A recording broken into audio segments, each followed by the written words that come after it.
Amin, amin ya Allah ya Rabbal Alamin.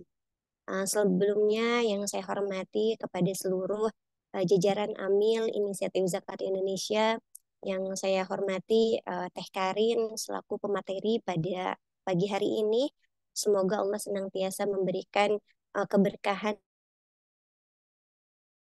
dan memberikan kesehatan untuk Teh Karin dan keluarga.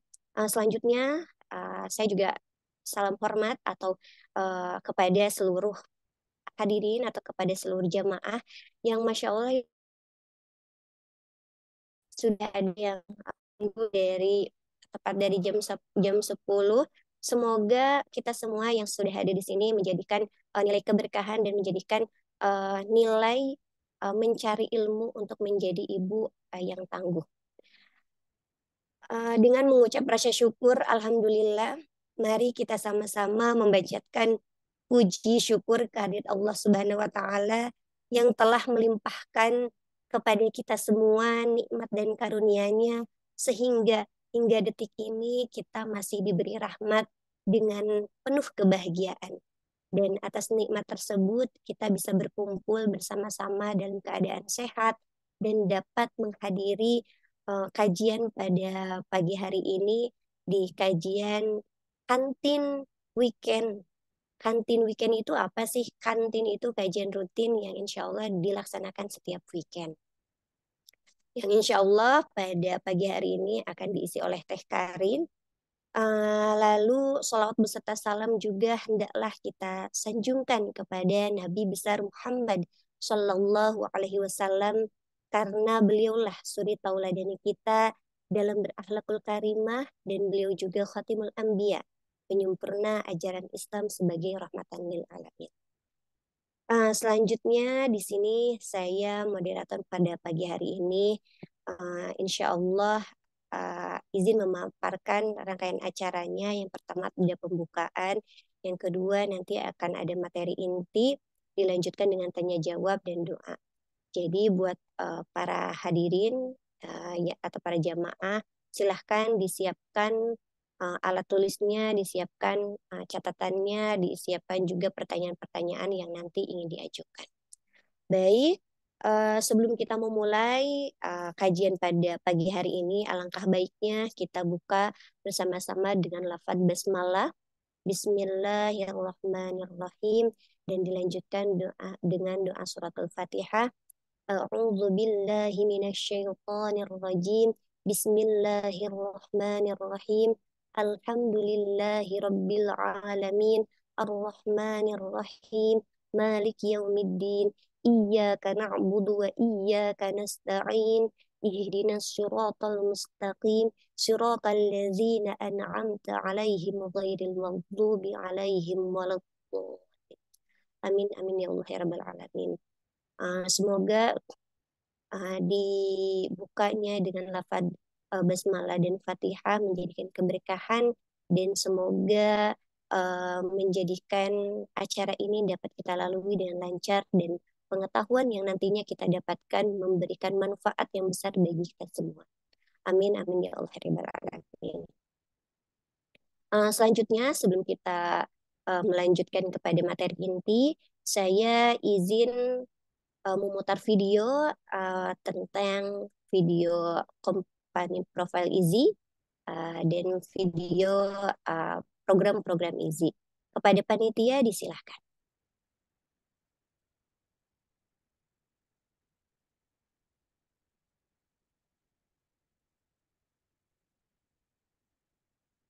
Yayasan Inisiatif Zakat Indonesia dilahirkan tepat pada Hari Pahlawan 10 November 2014 dengan visi menjadi lembaga zakat profesional terpercaya yang menginspirasi gerakan kebajikan dan pemberdayaan, serta misi sebagai berikut.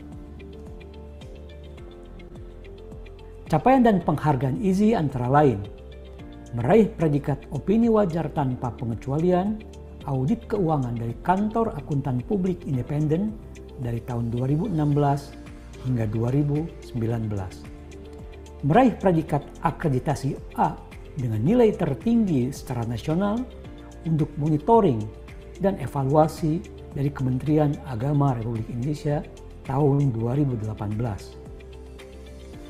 Mempunyai Dewan Pengawas Syariah dan Biro Kepatuhan Syariah untuk memastikan aspek kepatuhan syariah terhadap seluruh proses lembaga dan melaksanakan audit kepatuhan syariah secara berkala.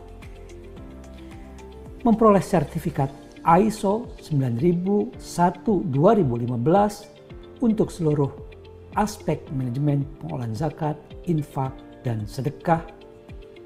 Meraih predikat LAS terbaik seprovinsi Jawa Barat tahun 2018. Jajaran manajemen IZI terdiri atas Direktur Utama, Direktorat Edukasi dan Kemitraan Zakat, Direktorat Operasional, serta Direktorat Pendayagunaan. Dilengkapi jajaran Dewan Pengawas Syariah serta Biro Kepatuhan Syariah. IZI selain memiliki kantor pusat di Jakarta, juga telah memiliki 16 kantor perwakilan di seluruh Indonesia.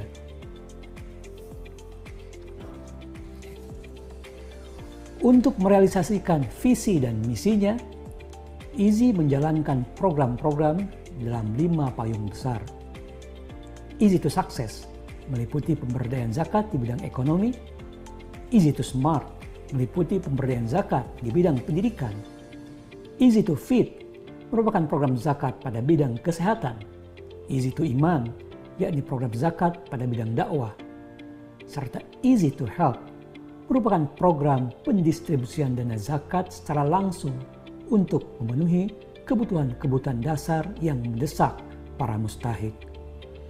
Dari kelima program IZI tersebut, kami memiliki program-program unggulan antara lain Rumah Singgah Pasien, Cuci Darah,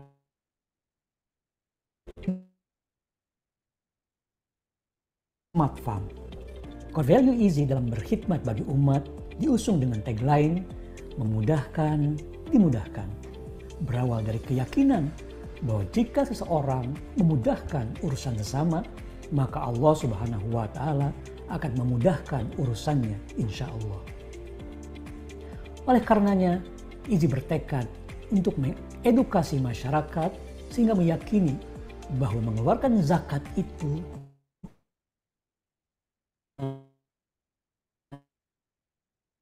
agar zakat juga dengan mudah merancang program-program yang efektif yang dapat menghantarkan kehidupan para mustahik agar menjadi jauh lebih mudah. Inilah parameter utama dalam mengukur kinerja pengabdian IZI bagi masyarakat. IZI memudahkan, dimudahkan. Zakat is easy.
bersamamu. Janganlah pernah kau ragukan apa yang telah dijanjikan olehnya.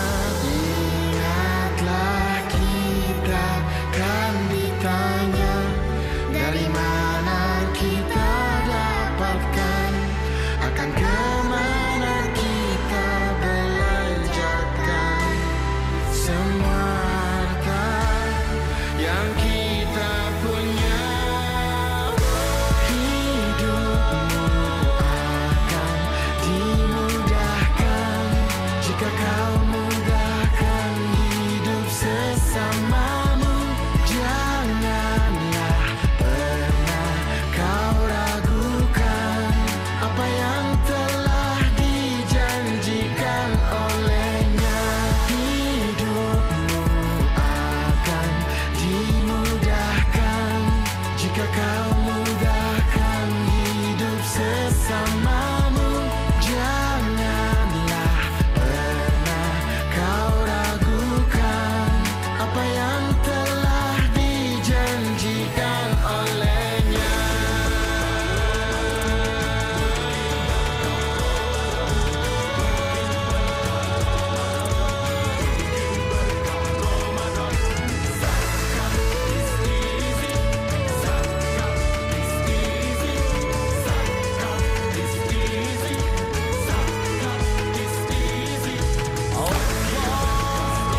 Booking sekarang, berkah kemudian.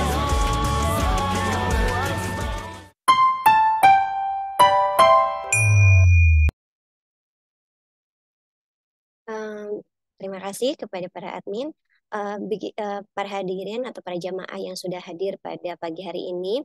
Barusan adalah video yaitu Booking Berkah Ramadan, di mana inisiatif Zakat Indonesia dalam rangka menyambut bulan Ramadan itu ada namanya Booking Berkah Ramadan.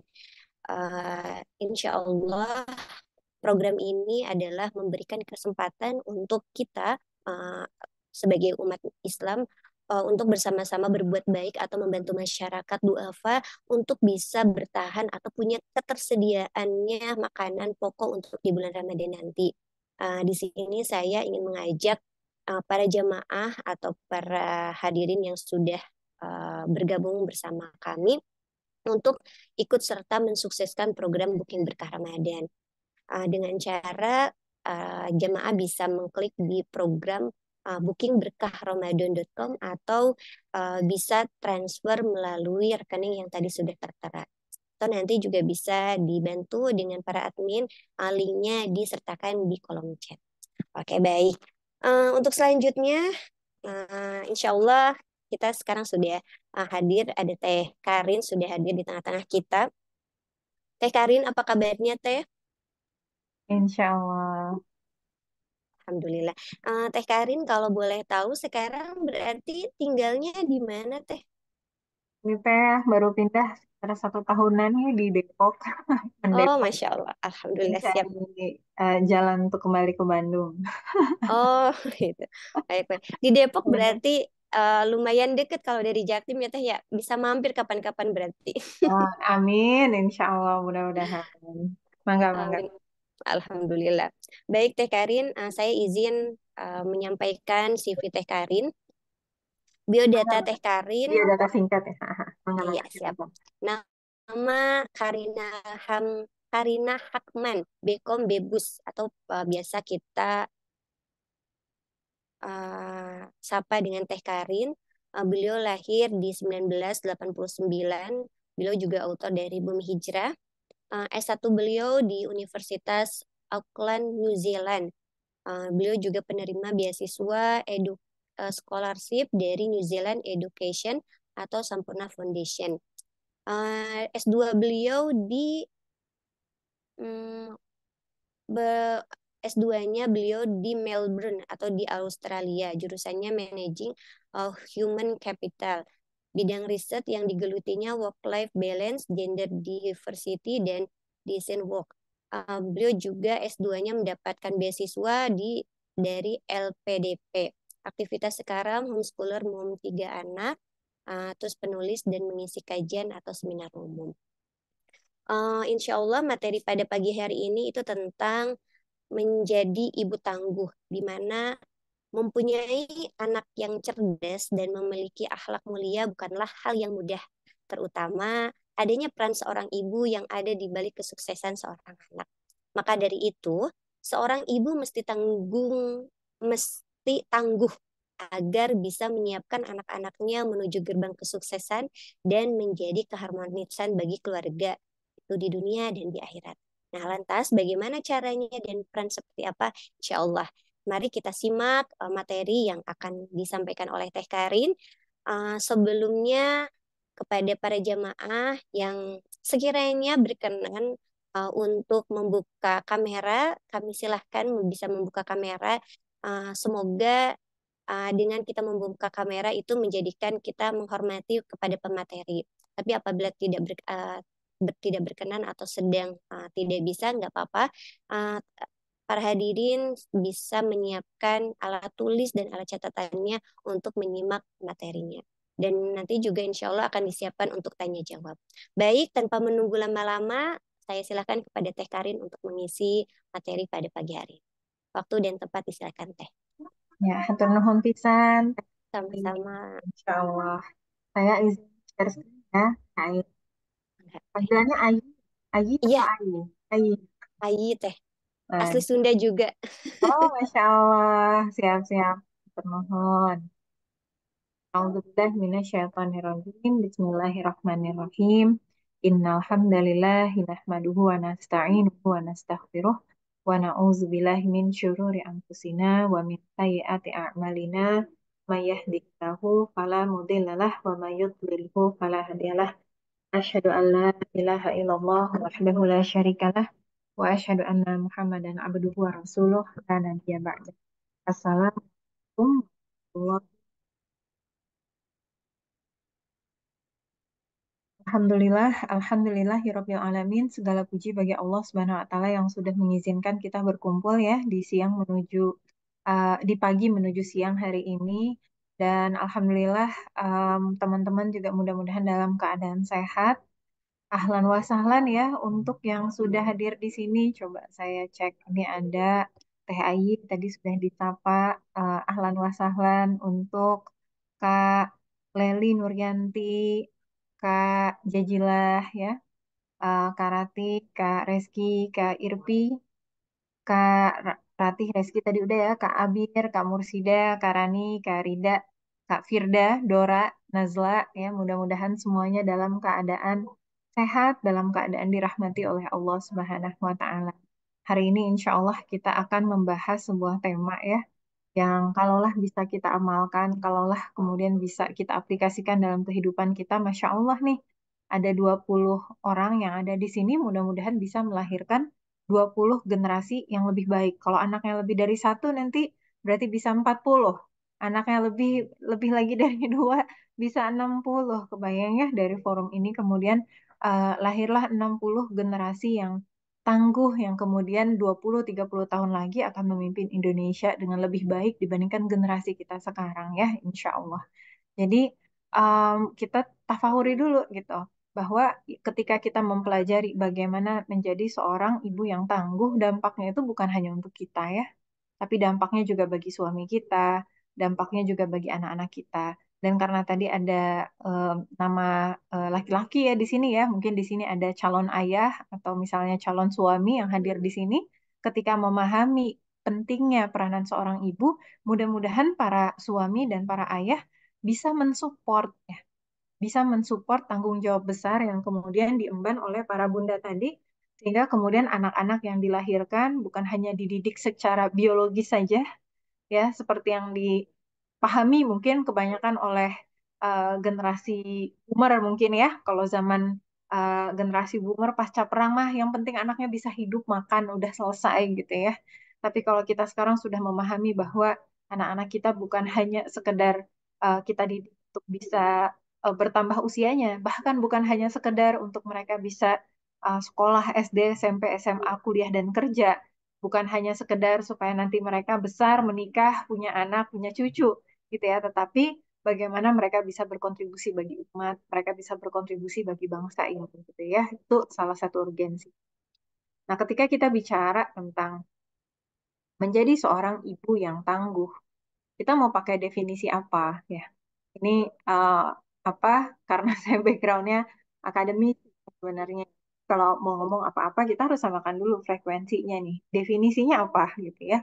Ibu tangguh itu ibu yang seperti apa sih?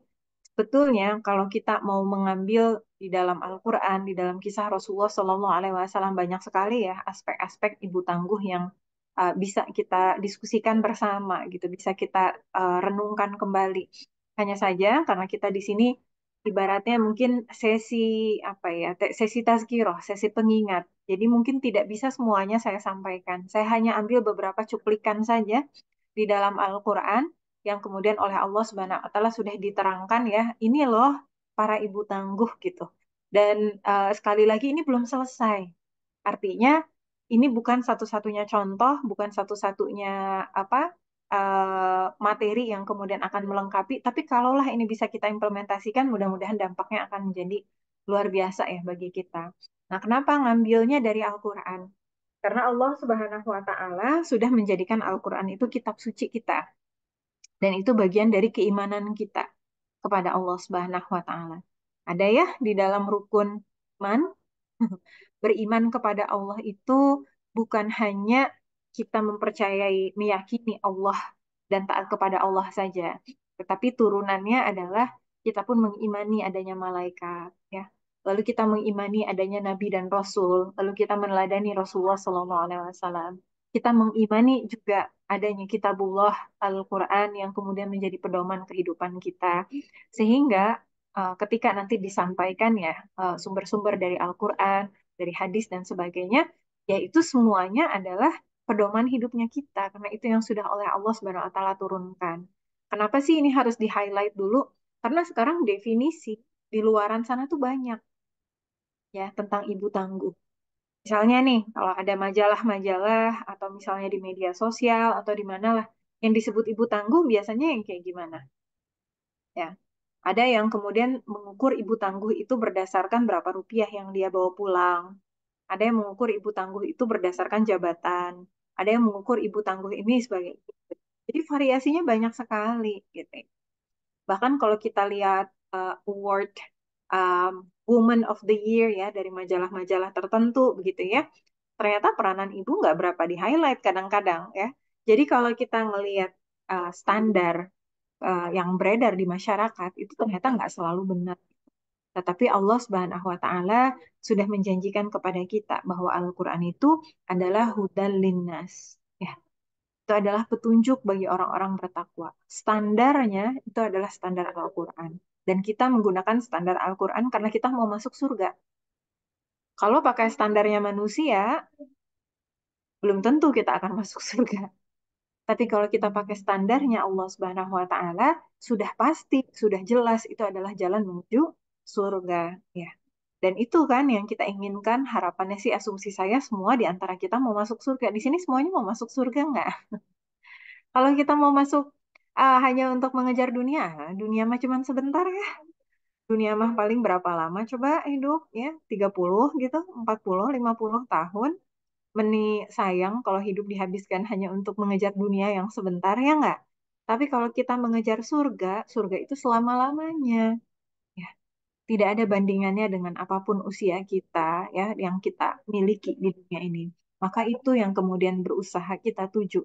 Maka kemudian kita mengikuti pedoman Allah Subhanahu wa taala tentang bagaimana kita menjadi yang baik di mata Allah itu seperti apa. Nah, kita mulai dengan kisah Maryam binti Imran ya, karena ketika berbicara tentang seorang ibu yang tangguh, Maryam adalah satu-satunya nama perempuan yang dijadikan nama surah. Dan beliau adalah seorang ibu. Dan salah satu kemuliaan beliau adalah karena beliau menjadi seorang ibu tanpa support system seorang suami dan kemudian melahirkan bayi dalam keadaan yang sulit sekali. Ya. Maryam binti Imran ini oleh Allah Subhanahu wa taala bahkan di masa kehidupannya itu sudah disampaikan bahwa Maryam binti Imran itu adalah wanita pilihan yang sudah dipilih oleh Allah Subhanahu wa taala. Kalau di dalam salah satu hadis sahih yang disampaikan oleh Rasulullah Shallallahu Alaihi Wasallam itu kan ada 4 ya pemuka wanita ahli surga. Siapa aja 4 pemuka wanita ahli surga? Coba saya mau lihat nih di chat ada nggak yang kemudian apa bisa langsung jawab 4 pemuka wanita ahli surga siapa aja? Coba nggak boleh nge-Google ya. Kalau Google langsung keluar semua. 4 pemuka wanita ahli surga. Jangan sampai kita lebih hafal sama selebgram ya, sama YouTuber ya. Kalau di mention, coba mention Khadijah. ya. Khadijah betul ya, Khadijah betul. Nih udah ada yang jawab nih. Khadijah Maryam Asiyah betul. Khadijah Fatimah Maryam Asiyah betul. Ya alhamdulillah. Barakallahu fikum. Berarti di sini memang calon ibu tangguh dan calon suami dan ayah para ibu tangguh ya, insya Allah ya. Itu bagian penting kan untuk kita pahami pemuka wanita ahli surga itu ada 4. Khadijah radhiyallahu anha, ya, Fatimah radhiyallahu anha, Rasulullah Shallallahu Alaihi Wasallam, lalu Maryam, kemudian Asiyah dengan urutan yang berbeda-beda tergantung riwayat yang mana. Ya, tapi intinya 4 pemuka wanita ahli surga. Nah ini teladan yang kenapa? Karena sudah dipilih sama Allah. Tapi di antara 4 ini, ya Maryam binti Imran kemudian dijadikan nama. Jadi ada keutamaan dari Maryam binti Imran di mana Allah Subhanahu wa taala di ya, Quran surah Ali Imran ayat 42 Allah Subhanahu wa taala sampaikan ya bahwa malaikat berkata kepada Maryam ya Maryam innallaha astafaki wa tahharaki wa astafaki 'ala nisa'il alamin. Wahai Maryam, sesungguhnya Allah telah memilihmu, menyucikanmu dan melebihkanmu di atas segala perempuan ya di seluruh alam.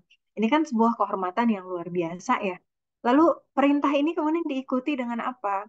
Ya, Allah Subhanahu wa taala kemudian memerintahkan kepada Maryam ya yang disampaikan oleh malaikat, wahai Maryam taatilah Rabbmu, sujud dan rukuklah bersama orang-orang yang ruku. Nah, ini menarik ya. Jadi Allah angkat dulu Maryam, Allah hibur dulu Maryam, Allah kuatkan dulu Maryam binti Imran, baru kemudian amanahnya datang. Apa amanahnya? Ini yang di ayat 45-nya. Kata Allah Subhanahu wa taala, ingatlah ketika para malaikat berkata, wahai Maryam, sesungguhnya Allah menyampaikan kabar gembira kepadamu tentang sebuah kalimat firman darinya, yaitu seorang putra namanya Al-Masih Isa putra Maryam, seorang terkemuka di dunia dan di akhirat dan termasuk orang-orang yang didekatkan kepada Allah Subhanahu wa taala. Ini amanahnya. Jadi kalau kita pahami di dalam kajian tafsir ya, paling gampang misalnya Ibnu Katsir aja misalnya ya, Quran Surah Ali Imran 42, 43, 44, 45. Ini menunjukkan adanya keterikatan, adanya keterkaitan antara tingginya kedudukan seseorang dengan ketika dia menjadi seorang ibu yang baik. Karena Allah Subhanahu wa taala ngasih tahu nih, Allah sudah memilih, menyucikan, melebihkan Maryam binti Imran. Kenapa Allah Subhanahu wa taala memilih? Perintah pertama ya setelah perintah taat, ini kan bab tauhid ya, taat, sujud, ruku sama orang-orang yang ruku. Itu adalah bagaimana Maryam binti Imran ini menjadi seorang ibu. Makanya ketika di zaman sekarang banyak para perempuan tuh nggak pede ketika kemudian ditanya apa kegiatannya sekarang, apa profesinya sekarang. Ya saya mah cuman ibu aja. Padahal itu bukan cuman.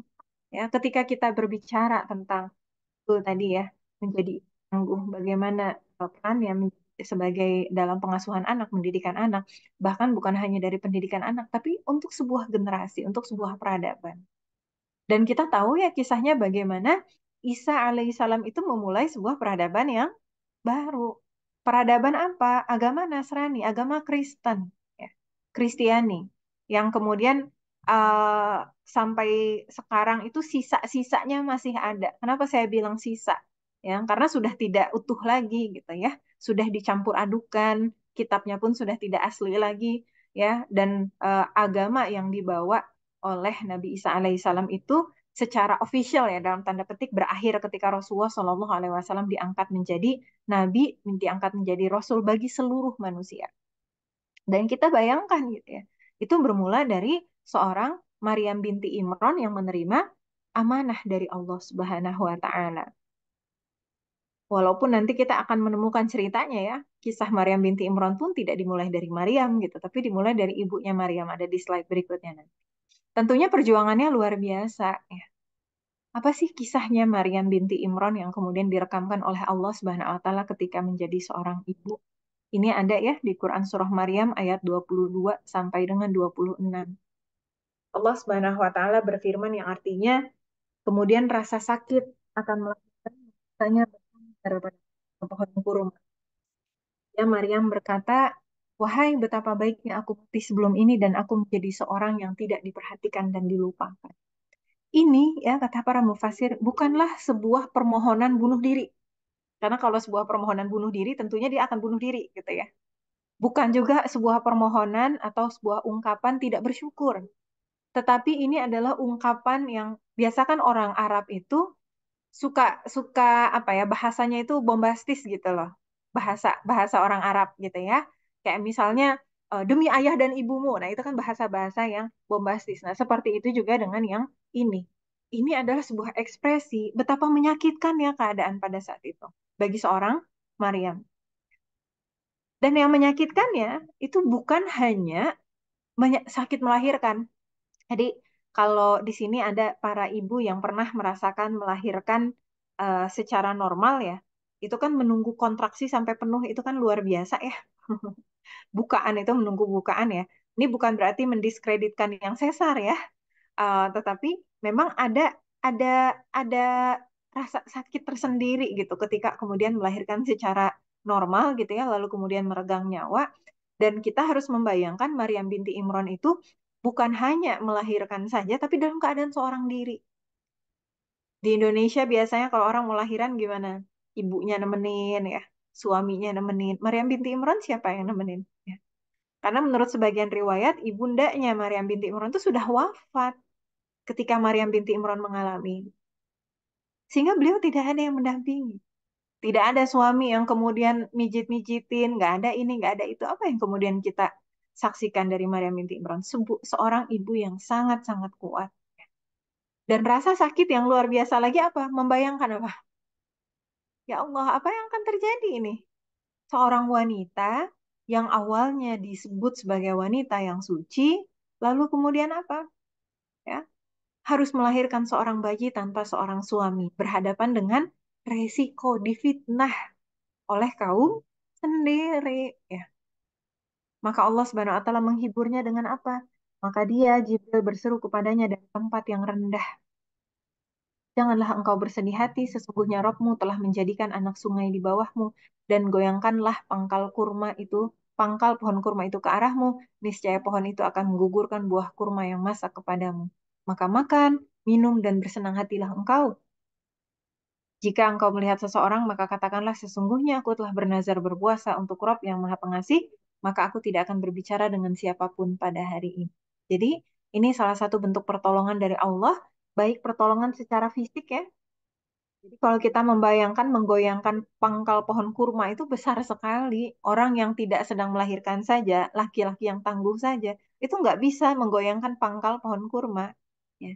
Ini hanya ujian tawakalnya Maryam binti Imran. Tapi karena Maryam ini taat ya goyangkan, lalu kemudian buah kurma pun yang sudah masak siap dimakan itu kemudian bisa dimakan. Dan dengan seizin Allah itu cukup lebih dari yang sangat, sangat mencukupi segala kebutuhannya. Makan, minum, dan bersenang hatilah. Lalu kemudian ada solusi juga buat sakit yang satu lagi ya. Rasa takutnya berhadapan dengan kaumnya sendiri untuk kemudian apa membawa seorang bayi tanpa seorang suami tadi. Apa Allah Subhanahu wa taala menyampaikan solusinya? Ini ya. Kalau nanti ketemu orang nggak usah bicara. Sampaikan kalau lagi puasa dengan isyarat.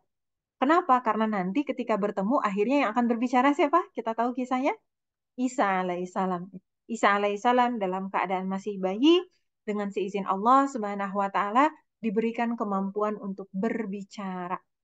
Kemampuan berbicara secara langsung bahkan sejak kemudian beliau menjadi berada di dalam buayan. Itu semuanya dari Allah Subhanahu wa taala.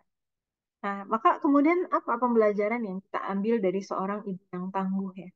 Maryam binti Imran itu memberikan keteladanan kepada kita sebagai seorang ibu. Bagaimana tangguh sekalipun di sekitaran kita itu seakan-akan sudah tidak ada lagi jalan. Walaupun di sekitaran kita semuanya serba terbatas. Kenapa sih yang saya ambil kisah ini? Karena ada begitu banyak para ibu yang mudah sekali mengeluh di zaman kita sekarang. Mudah sekali putus asa. Mudah sekali menyalahkan keadaan untuk kemudian memilih menjadi ibu yang biasa-biasa saja. Mentang-mentang kemudian ya secara ekonomi terbatas, ya udahlah, anak saya mah memang nggak bisa masuk sekolah yang keren, ya udah masuk sekolah biasa aja, ya wajar lah kalau nanti jadinya juga anak yang biasa saja. Kenapa berpikiran seperti itu, gitu ya? Padahal kita itu harusnya tawakal kepada Allah, bukan tawakal sama sekolah. Ya. Ketika kemudian suami kerja dari pagi sampai sore atau pagi sampai malam, kan banyak tuh sekarang ya, udah langsung menuduh suami fatherless gitu ya. Padahal suaminya ini adalah pencari nafkah, dan mencari nafkah itu salah satu tugas seorang ayah ya. Lalu kemudian saya merasa berjuang sendirian teteh, karena di rumah itu saya sendiri ngurusin satu anak, dua anak, tiga anak tanpa seorang ART. Nah, saya mau cerita juga ya, saya juga begitu. Saya pun punya tiga anak, anak-anak homeschooling, nggak punya ART juga, dan suami pun kerja, ya, kerja full time. Kadang-kadang kerja sampai malam nih. Pekan depan beliau keluar kota dari hari Senin sampai hari Jumat. Sama aja kan? Sama. Jadi, tapi apakah itu menjadikan kita kemudian, ya udahlah, jadi ibu biasa-biasa aja, nggak usah mikir kejauhan, nggak usah cita-cita yang tinggi, soalnya ya mana support suami juga, suami kemudian kerja gini gitu dan sebagainya. Kan suami bekerja itu dalam rangka mensupport kita. Jadi ketika kemudian banyak para ibu yang mengeluh karena suaminya kerja ini dan sebagainya, kalau saya tuh bersyukur loh dengan suami bekerja, alhamdulillah saya nggak perlu pusing-pusing mikirin besok makan apa. Pokoknya berapa dikasih suami ya udah gitu ya. Alhamdulillah saya bisa fokus ngurusin anak karena kita sama-sama berjuang. Hanya di ranah yang berbeda. Bukan berarti para ayah tidak mendidik anak ya. Pada saat mereka sudah nyampe di rumah, mereka juga mendidik anak. Tapi memang secara porsinya, ya, para ibu punya kelebihan di sana karena dia tidak diberikan tanggung jawab mencari nafkah. Maka jangan pernah kita merasa berjuang sendirian. Maryam binti Imron boro-boro weekend bisa sama suami. Suaminya nggak ada. Memang itu sudah menjadi bagian dari takdir Allah. Kebayang nggak kalau Maryam itu ya suka mengeluhnya kayak kebanyakan ibu-ibu di Indonesia. Ngeluh aja terus ya. Mungkin beliau akan mengeluh gimana? Ya Allah, katanya ini aku dipilih jadi istimewa. Mana nih suaminya? Mau dong yang ganteng. Mau dong yang kemudian gajinya sekian gitu. Bahkan ketika malaikat Jibril alaihissalam datang dalam wujud yang sempurna gitu ya. Maryam binti Imran nggak bilang, itu aja ya Allah jadi suami gue gitu kan enggak. Ketika Maryam binti Imran harus melahirkan dengan sakit, ya Allah kan mudah bagi engkau untuk memudahkan. Kenapa sih gue nggak dikasih yang mudah aja? Katanya dipilih, katanya disayang, gitu kan? Karena kadang-kadang tolak ukur manusia itu menganggap bahwa kalau Allah sayang semuanya serba mudah. Sementara yang terjadi adalah sebaliknya. Semakin Allah sayang, Allah akan uji. Tapi dari setiap ujian itu banyak kemudahan, kan gitu ayatnya ya. Di balik kesulitan terdapat banyak kemudahan. Dan terdapat banyak pahala. Kan kita mau jadi ibu tangguh.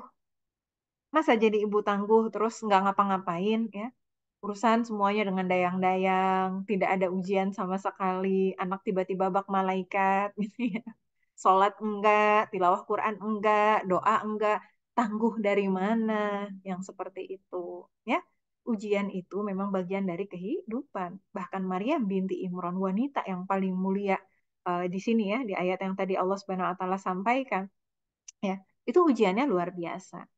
Ya, kebayang kalau Maryam binti Imran mengeluh gitu. Ya, ketika diperintahkan untuk menggoyangkan pangkal pohon kurma, mungkin udah komplain gitu ya. Hah, menggoyangkan pangkal kurma, lo pikir gue lagi ngelahirin terus menggoyang pangkal pohon kurma?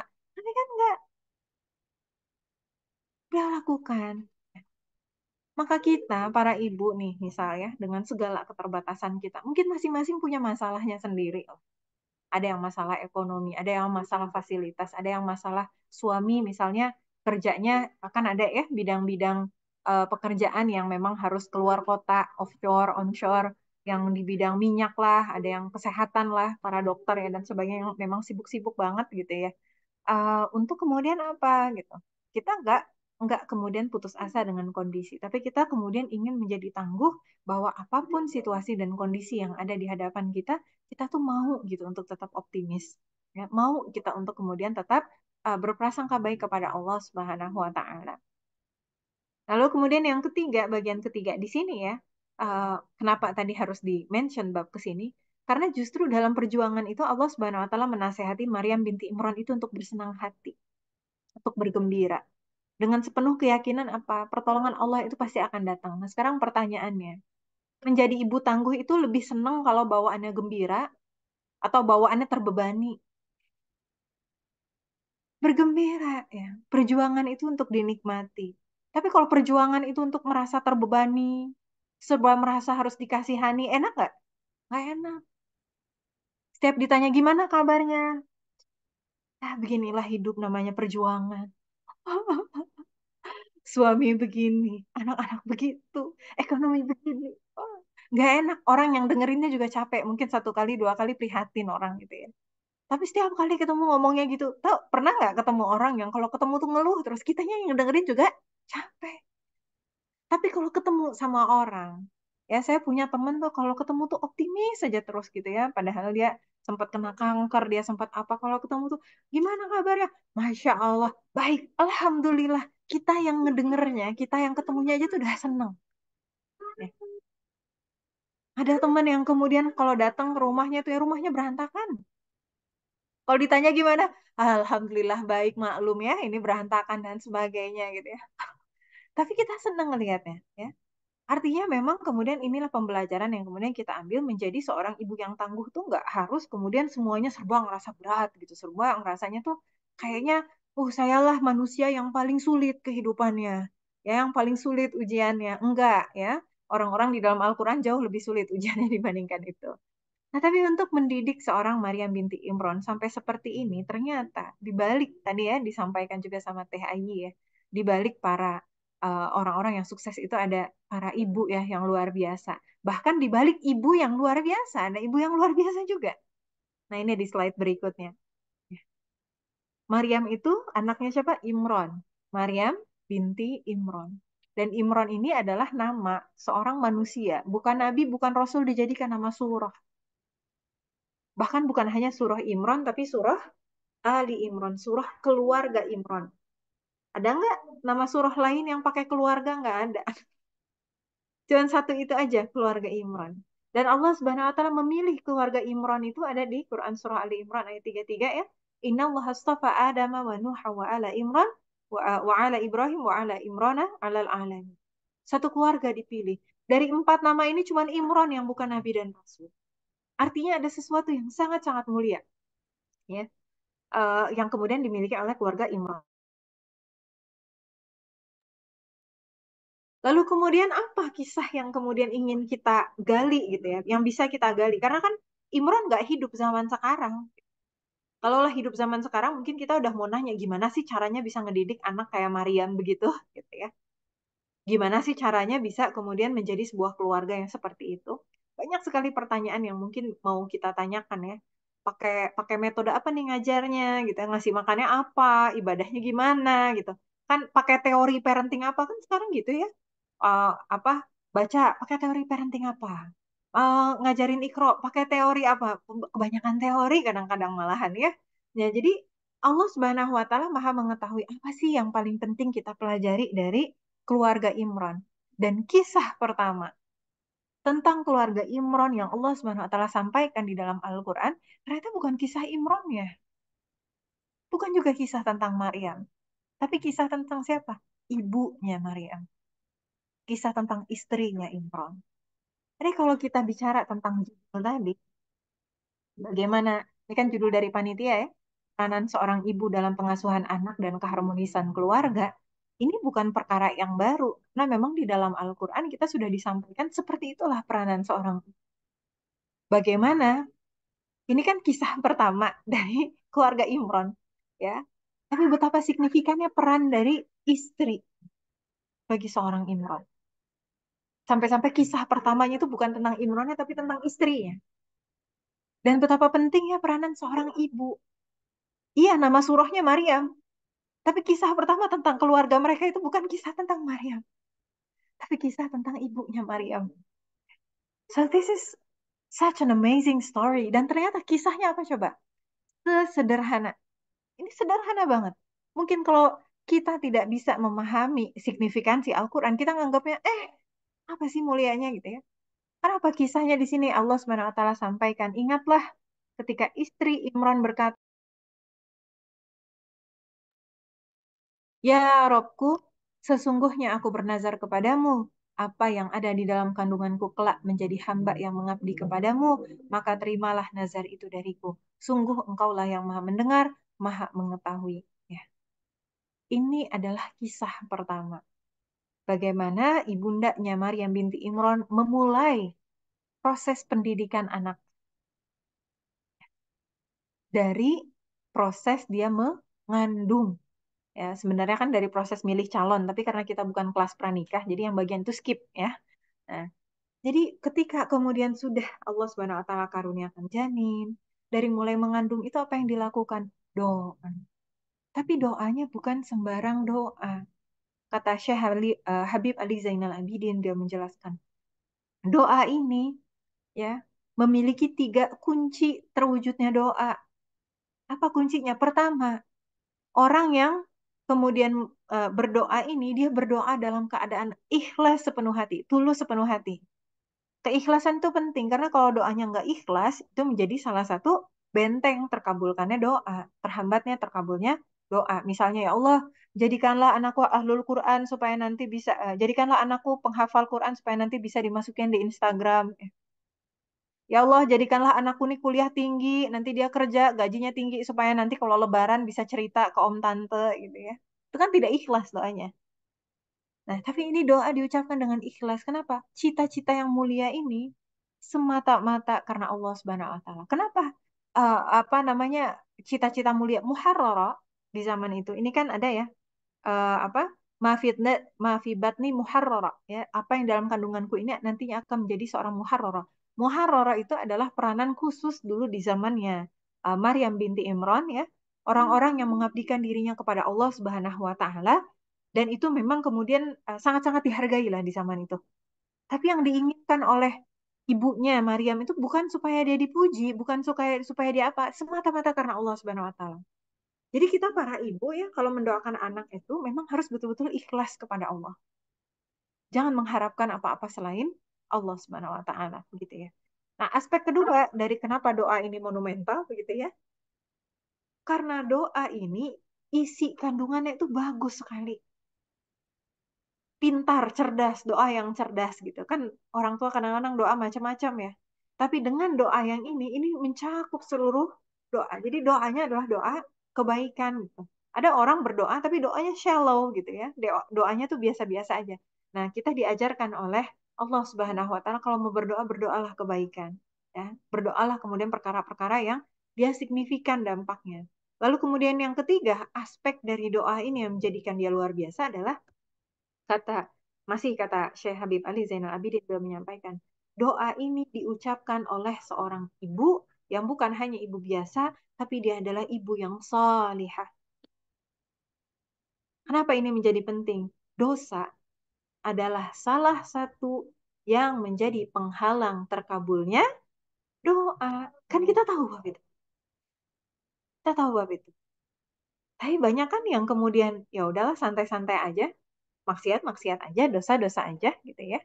Padahal itu akan menjadi penghalang doa kita terkabul.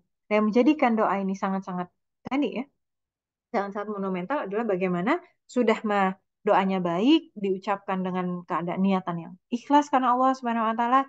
Lalu kemudian yang ketiga, diucapkan oleh seorang ibu yang sholihah. Bismillah. Maka kalau kita berbicara tentang bagaimana menjadi seorang ibu yang tangguh, salah satu faktor utamanya, salah satu kriteria utamanya adalah menjadi seorang yang sholihah. Yang sholihah. Sering kalau orang nanya apa persiapan paling penting menuju pernikahan, saya sampaikan takwa. Apa persiapan paling penting menjadi seorang ibu? Takwa. Karena ada begitu banyak perkara di dalam pernikahan, begitu banyak perkara di dalam pendidikan anak. Yang kalau dia bertakwa, maka itu selesai. Contoh, banyak ibu mengeluh apa? Suka marah? Marah. Susah mengelola emosi. Well, guess what? Kunci mengelola emosi itu ada di takwa. Karena ciri-ciri orang bertakwa adalah mereka yang bisa menahan amarahnya. Itu ciri orang bertakwa. Tapi kan kadang-kadang orang nggak mau ya dikasih tahu gitu. Apa nyambungnya gitu ya. Pengennya tuh yang ribet-ribet gitu ya. Pengennya yang kemudian teori-teori kekinian lah. Yang kemudian emotional intelligence lah. Yang kemudian pakai teori mindfulness lah. Yang kemudian pakai, enggak, hasil psikotes saya memang pemarah. Masa kita menyerah dengan hasil psikotes? Terus nanti di hadapan Allah kalau ditanyain, kenapa sih kamu marah-marah terus sama anak kamu? Jawabnya, iya hasil psikotesnya gitu. Emangnya gitu? Kan kita tidak boleh menjadikan excuse ya di hadapan Allah Subhanahu wa taala sesuatu yang sebetulnya bisa kita ubah. Kuncinya ada di takwa. Mendidik anak gitu misalnya, butuh keteladanan yang baik. Ya, tapi kan saya kan telat hijrah. Ya nggak apa-apa telat hijrah, tapi bertakwa ya. Kuatkan ketakwaannya, kuatkan keilmuannya, insya Allah bisa. Nah yang terjadi kan kadang-kadang gitu ya, orang tuanya sendiri malas untuk hijrah. Orang tuanya sendiri tidak mau menuju takwa. Udahlah biarin anak aja. Datang azan gitu kan. Allahu Akbar, Allahu Akbar. Nah, itu azan, azan. Ibunya sendiri kemudian tanggunglah ini drakor belum selesai gitu ya. Akhirnya nggak sinkron.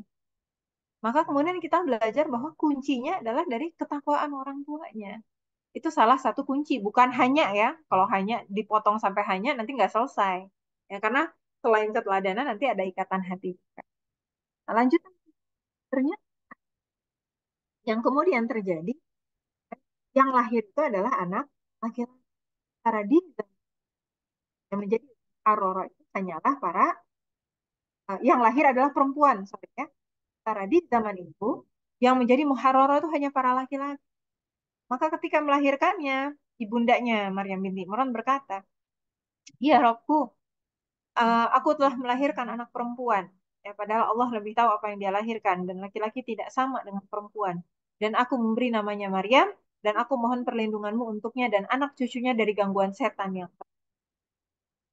Jadi ketika yang lahir itu adalah anak perempuan, bukan anak laki-laki, kita perhatikan di sini. Dia hanya mengatakan, ya Rob, aku telah melahirkan anak perempuan. Nggak ada tuh kemudian ngomong, ya Allah, kan aku doanya mau jadi muharoro, kenapa sih yang lahir perempuan gitu kan? Kenapa sih begini, kenapa sih begitu? Artinya ya tingkat syukurnya itu luar biasa. Tingkat syukurnya itu luar biasa. And we found here, she didn't not a single complaint ya. Gak ada tuh mengeluh sedikit pun dari seorang Bunda Hana ya, menurut sebagian riwayat namanya Bunda Hana. Nah, Bunda Hana nggak mengeluh sedikit pun. Maka kemudian kita mengambil pengajaran, oh ciri-ciri ibu yang tangguh itu, ibu yang dijadikan teladan di dalam Al-Quran sebagai ibu teladan, mulut nih, mulut dijaga. Hati nih, hati dijaga. Dijaga apa? Dari kufur nikmat kepada Allah. Dari kufur nikmat kepada Allah. Nah sekarang di luaran sana berapa banyak kita menemukan ibu yang kemudian kayaknya hidup tuh nggak pernah cukup. Nggak pernah bersyukur. Sulit sekali untuk bersyukur. Padahal kalau kita perhatikan ya, gitu banyak kenikmatan yang Allah Subhanahu wa taala karuniakan kepada kita. Dan beliau melanjutkannya dengan apa lagi nih? Dengan doa. Didoakan lagi Maryam. Dan aku memberinya nama Maryam dan aku mohon perlindungan untuknya dan anak cucunya dari gangguan setan yang terkutuk. Dikabulkan nggak sama Allah? Dikabulkan. Nih kalau nerusin ayatnya, ayat 37-nya kata Allah Subhanahu wa taala, "Fataqabbalaha biqabulin hasanin wa ambataha nabatan hasan." Ya. Maka Allah kabulkan dengan pengabulan terbaik dan Allah tumbuhkan, Allah didik Maryam binti Imran itu dengan pendidikan terbaik. Jadi apa kalau disimpulkan satu dua ayat ini, eh tiga ayat ini ya, berkenaan tentang bagaimana Maryam bin Imran gitu ya, dididik oleh Bunda Hana. Kuncinya di sini amalannya adalah doa. Tapi sejauh mana para ibu tangguh berdoa? Para ibu yang katanya mau menjadi ibu tangguh itu berdoa kepada Allah Subhanahu wa taala. Doa ini kadang-kadang malah terlupakan. Padahal doa itu adalah representasi apa? Doa itu seringkali representasi dua hal. Yang pertama adalah keyakinan kepada Allah Subhanahu wa taala. Jangan-jangan kalau masih malas berdoa, memang sebetulnya nggak yakin-yakin amat bahwa Allah yang akan menjaga anaknya, bahwa Allah yang akan menguatkannya. Gitu selesai sholat, gitu. Assalamualaikum, assalamualaikum, Allah mana, amin, min, selesai. Bahkan kadang-kadang udah nggak pakai doa lagi, gitu. Langsung bangun aja gitu ya. Alasannya apa? Sibuk, banyak urusan. Tapi giliran curhat sama orang bisa tuh. Giliran curhat sama orang berjam-jam gitu ya.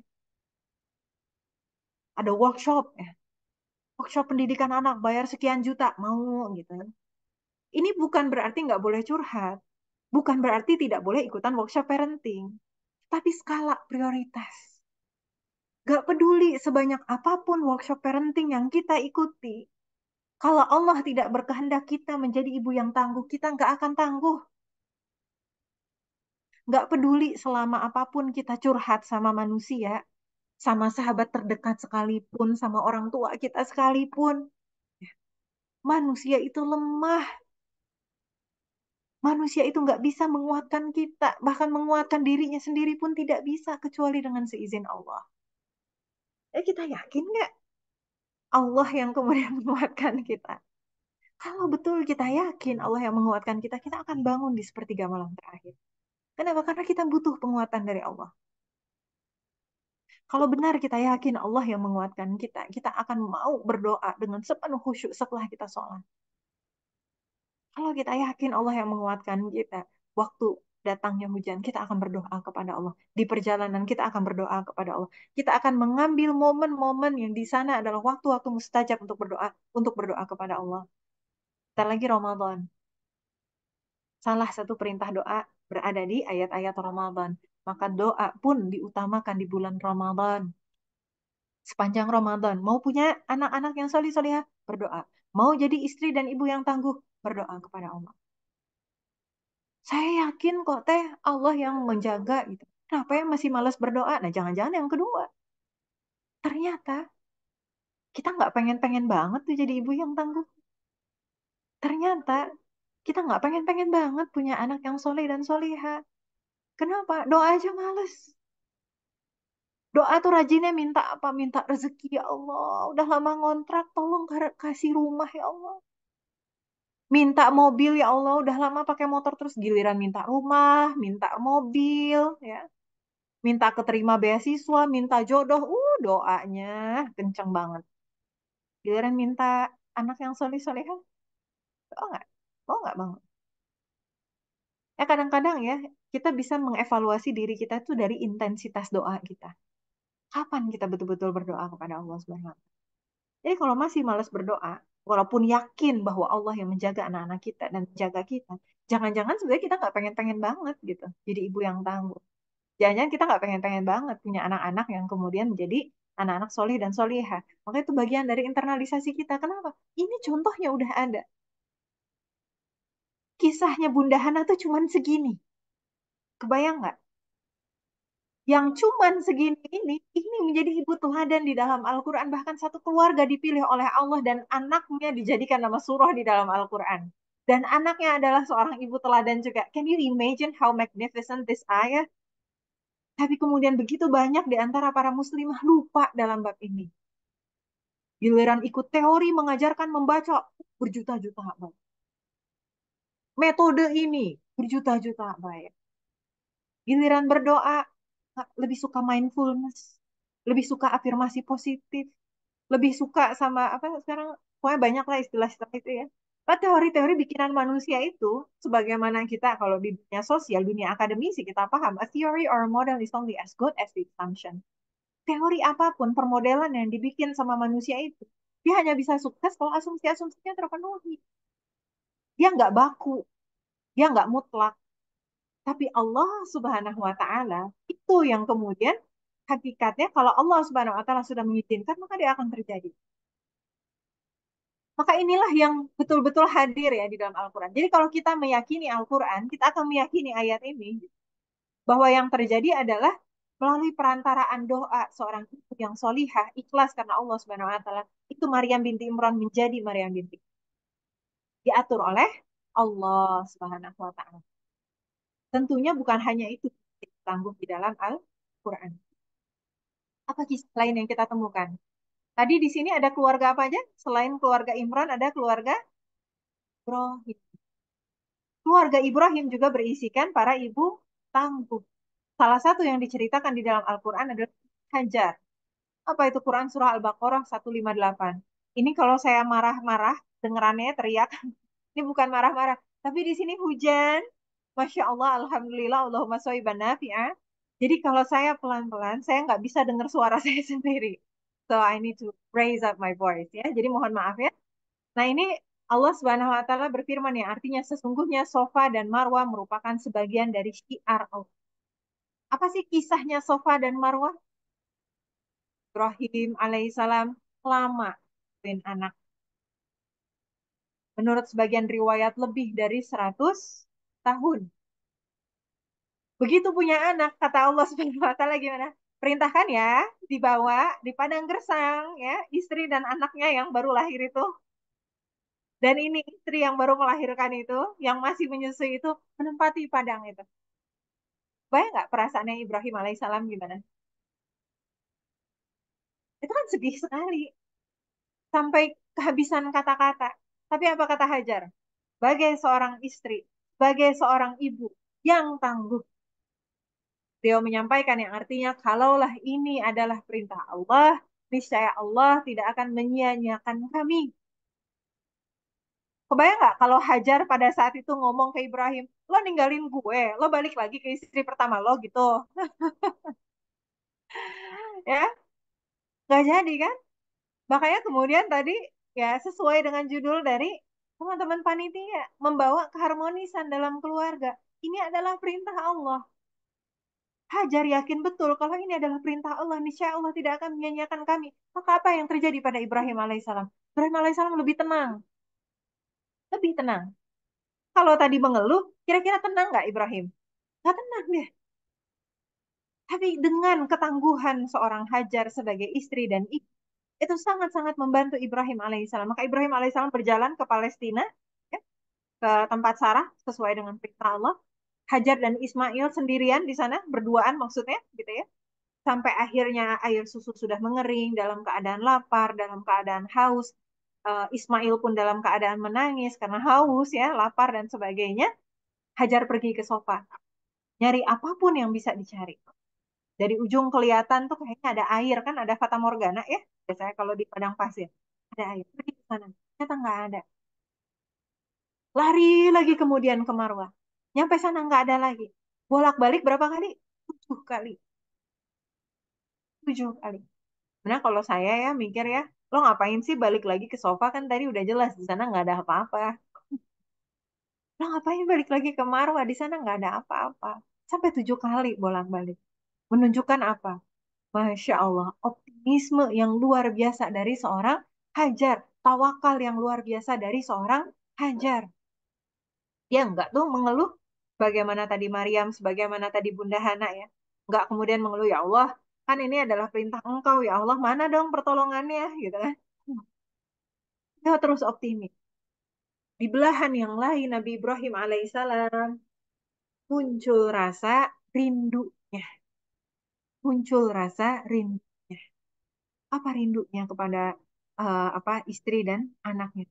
Ini anak sudah ditunggu lebih dari 100 tahun. Sekarang anaknya di padang gersang yang nggak ada apa-apa. Tapi sama dengan istrinya. Tidak juga mengeluh. Apa bagaimana cara responnya ketika dalam keadaan seperti itu? Rindu yang menyesakan dada. Beliau membalikan wajahnya melihat ke arah Hajar dan Ismail dan ternyata Hajar dan Ismail udah nggak kelihatan saking jauhnya. Maka apa yang dilakukan? Berdoa kepada Allah, ya Rob, sesungguhnya aku telah menempatkan sebagian keturunanku di lembah yang tidak mempunyai tanam-tanaman di dekat rumah Engkau Baitullah yang dihormati. Ya Tuhan yang demikian itu, agar mereka melaksanakan sholat, maka jadikanlah hati sebagian manusia cenderung kepada mereka, dan berilah mereka rezeki dari buah-buahan. Mudah-mudahan mereka bersyukur. Nabi Ibrahim alaihissalam dalam keadaan yang seperti itu ya, berdoa kepada Allah Subhanahu wa taala. Hajar pada saat itu bolak-balik Safa dan Marwa. Kombinasi keduanya. Doa seorang suami yang salih, usaha yang luar biasa dari ibu yang salihah, dua-duanya tangguh, maka Allah Subhanahu wa taala karuniakanlah air Zam-Zam, bukan dari Safa, bukan dari Marwa, tapi dekatnya Ismail alaihissalam.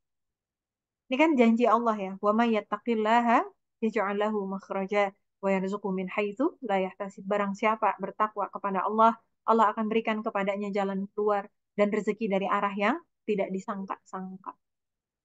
Ini sudah janji Allah Subhanahu wa taala. Jadi ternyata kombinasi keduanya menghasilkan air. Walaupun sebenarnya ya, kalau saya tadinya mikir, masa sih solusinya cuma air gitu.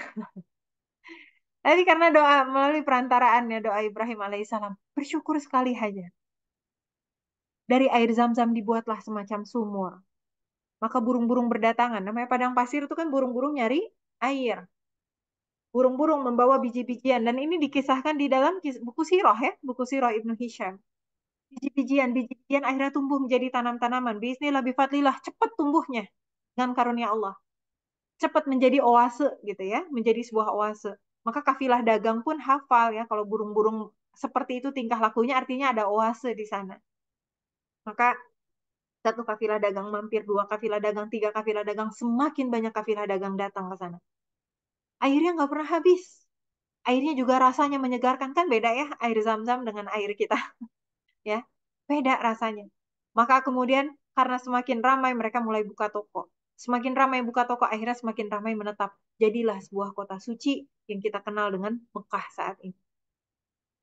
Dari kota suci tersebut, maka kemudian Allah Subhanahu wa taala jadikan dari kota tersebut lahirlah seorang nabi terakhir, rasul terakhir yang paling mulia Muhammad sallallahu alaihi wasallam. Pertanyaannya kira-kira Hajar ketika ditinggal di situ, tahu nggak bahwa nanti di situ akan jadi kota suci Mekah? Nope, she didn't. Apakah tahu kalau kemudian nanti akan muncul Muhammad sallallahu alaihi wasallam sebagai nabi rasul terakhir paling mulia dari keturunannya? Apakah tahu bahwa sampai sekarang ya, satu keluarga mereka akan selalu kita baca pada saat kita sholat. Allahumma sholli ala Sayyidina Muhammad wa ala ahli Sayyidina Muhammad kama shollaita ala Sayyidina Ibrahim wa ala ahli Sayyidina Ibrahim. Can you imagine? Apakah Hajar pada saat itu tahu bahwa kisahnya bolak-balik Safa Marwa akan direkam di dalam Al-Quran dan akan diikuti sebagai bagian dari ibadah haji oleh umat sampai akhir zaman? Dan setiap tahun kita akan ulang-ulang kisah mereka dalam setiap kali bulan haji. Gak tahu. Tapi tawakalnya luar biasa kepada Allah. Bahwa kata beliau apa? Kalau ini perintah Allah, niscaya Allah tidak akan menyanyiakan kami. Ini ibu yang tangguh. Ibu yang tangguh bukanlah ibu yang kemudian dia meninggalkan anaknya hanya untuk kepentingan duniawi. Ibu yang tangguh bukanlah ibu yang mudah mengeluh ketika kemudian ujian ditimpakan kepadanya. Ibu yang tangguh bukanlah ibu yang mudah berburuk sangka kepada Allah ketika banyak tantangan di hadapannya. Ibu yang tangguh bukanlah ibu yang kemudian mudah sekali merasa, oh putus asa, berjuang sendiri. Enggak, kita nggak pernah berjuang sendiri, kita selalu berjuang bersama Allah. Dan ibu yang tangguh adalah ibu yang optimis, visioner. Kalaulah seorang Bunda Hajar melahirkan Ismail alaihissalam, menjadi seorang nabi dan keturunannya menjadi seorang Muhammad sallallahu alaihi wasallam, coba kita bayangkan, kira-kira anak kita bisa jadi apa? Setiap anak yang lahir itu membawa fitrah, kata Allah Subhanahu wa taala ya. Quran surah Ar-Rum 30. Ya. Setiap manusia itu lahir dalam keadaan fitrah ya. Dan itu fitrah itu tidak akan pernah berubah, fitrah tauhid. Setiap manusia yang diciptakan oleh Allah diciptakan sebagai khalifah. Apa ayatnya? Wa idz qala rabbuka lil malaikati inni ja'ilun fil ardi khalifah. Yang diperintahkan menjadi khalifah bukan hanya Adam, tapi Adam, Hawa, dan seluruh keturunannya. Jadi kalau kita mengaku keturunan Adam dan Hawa, bukan keturunan kera gitu ya. Kita semua ini memegang peranan sebagai seorang khalifah, sebagai seorang pemimpin. Kita bayangin sekarang semua anak-anak kita itu itu memiliki potensi sebagai khalifah, potensi pemimpin. Anak-anak yang mungkin di rumahnya sekarang masing-masing ada yang lagi lari-lari, ada yang mungkin lagi berantem, ada yang lagi manjat-manjat gitu ya. Itu semuanya punya potensi sebagai seorang pemimpin, seorang penjaga di atas muka bumi, pengganti generasi sebelumnya, pencetak generasi setelahnya. Nah, kita yakin nggak? Maka kalau kita bisa tawakal, kalau kita bisa optimal usaha sebagaimana seorang Hajar tadi, sekalipun tanda-tanda solusi itu tidak terlihat di hadapan kita, ya, tapi kita tetap terus berusaha. Ya. Kita nggak tahu apakah anak kita akan menjadi Muhammad Al-Fatih zaman ini. Anak kita akan menjadi Usamah bin Zaid zaman ini. Anak kita menjadi Salahuddin Al-Ayyubi zaman ini. Anak kita kemudian akan menjadi pemimpin bagi negeri ini. Kita nggak pernah tahu. Yang kita miliki adalah kita menjalankan tugas kita dan kita yakin bahwa Allah Subhanahu wa taala sudah mempersiapkan takdir-takdir terbaik untuk mereka. Untuk mencapai perjalanan seperti tadi, tentunya bermula dari kekuatan kesabaran para ibu tangguh dalam apa? Mengandung, melahirkan, dan menyusui. Tapi bahkan dari proses yang itu pun sudah banyak yang menyerah.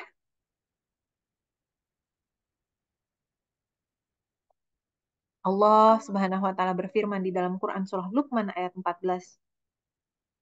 Dan kami perintahkan kepada manusia agar berbuat baik kepada kedua orang tuanya. Ibunya telah mengandungnya dalam keadaan lemah yang bertambah-tambah dan menyapihnya dalam usia 2 tahun. Ya. Ke ayat 14 Luqman. Ayat 233 Quran surah Al-Baqarah. Dan para ibu hendaklah menyusui anaknya selama 2 tahun penuh bagi yang ingin menyusui secara sempurna. Kira-kira kalau ibu yang tangguh menyusuinya sempurna atau tidak? Sempurna. Tapi sekarang udah banyak kan yang cepet nyari shortcut. Ya. Udahlah 6 bulan aja. Dan ini ya, menyusui ini gimana sih? Menyusui di dalam ayat ini berarti breastfeeding, bukan bottle feeding. Maka kalaulah tidak urgen-urgen amat, gak usah pakai ASI perah, ya. Menyusuilah secara langsung. Buat yang bekerja, cari pekerjaan yang kemudian bisa membawa bayi. Buat yang lagi kuliah, cari tempat kuliah yang bisa membawa bayi. Saya kan kuliah waktu di Melbourne, ngambil S2 itu, ya di Monash University sambil bawa bayi. Karena Yusuf masih usia 3 bulan. Jadi menyusui di kelas, ya izin sama dosen. Supaya apa dia mendapatkan haknya. Mengandung. Sebisa mungkin pada saat kita mengandung, kita menghindari distraksi-distraksi yang mengganggu kita dalam proses mengandung kita. Kalau kita bekerja, kalau kita berdakwah, kalau kita beraktivitas di masyarakat, harus diatur sedemikian rupa agar kita bisa mengandung dalam keadaan baik, dalam keadaan sehat, stamina-nya baik, kuat gitu ya. Supaya apa? Bisa optimal kandungannya. Jangan sampai keguguran. Kan kita mengandung itu bagian dari jihadnya kita sebagai seorang ibu. Kebayang nggak kita itu pada saat mengandung, anak itu hidup di dalam tubuhnya kita. Jadi itu adalah tanggung jawab yang luar biasa. Maka tangguhnya kita gimana? Menjaga agar porsi makanan kita adalah makanan-makanan bernutrisi. Jangan nganggap enteng. Ya. Ini dengan alasan ngidam. Ya. Iya nih lagi ngidam jadi makannya gorengan terus. Iya nih lagi ngidam makannya Indomie terus. Iya nih lagi ngidam pengennya ini pengennya itu. Cari makanan yang sehat itu adalah jihad. Sedang mengandung lagi jihad. Berarti butuh menjaga ya apa stamina tubuh supaya fit. Olahraga berarti harus diprioritaskan. Ya nih sibuk nggak sempat olahraga. Kebalik. Olahraga dulu baru sibuk. Kenapa? Butuh kekuatan untuk melahirkan. Tanyakan sama ibu yang pernah melahirkan. Butuh kekuatan nggak? Butuh kekuatan. Kan nggak boleh lari, teh. Kan olahraga nggak cuma lari. Jalan bisa.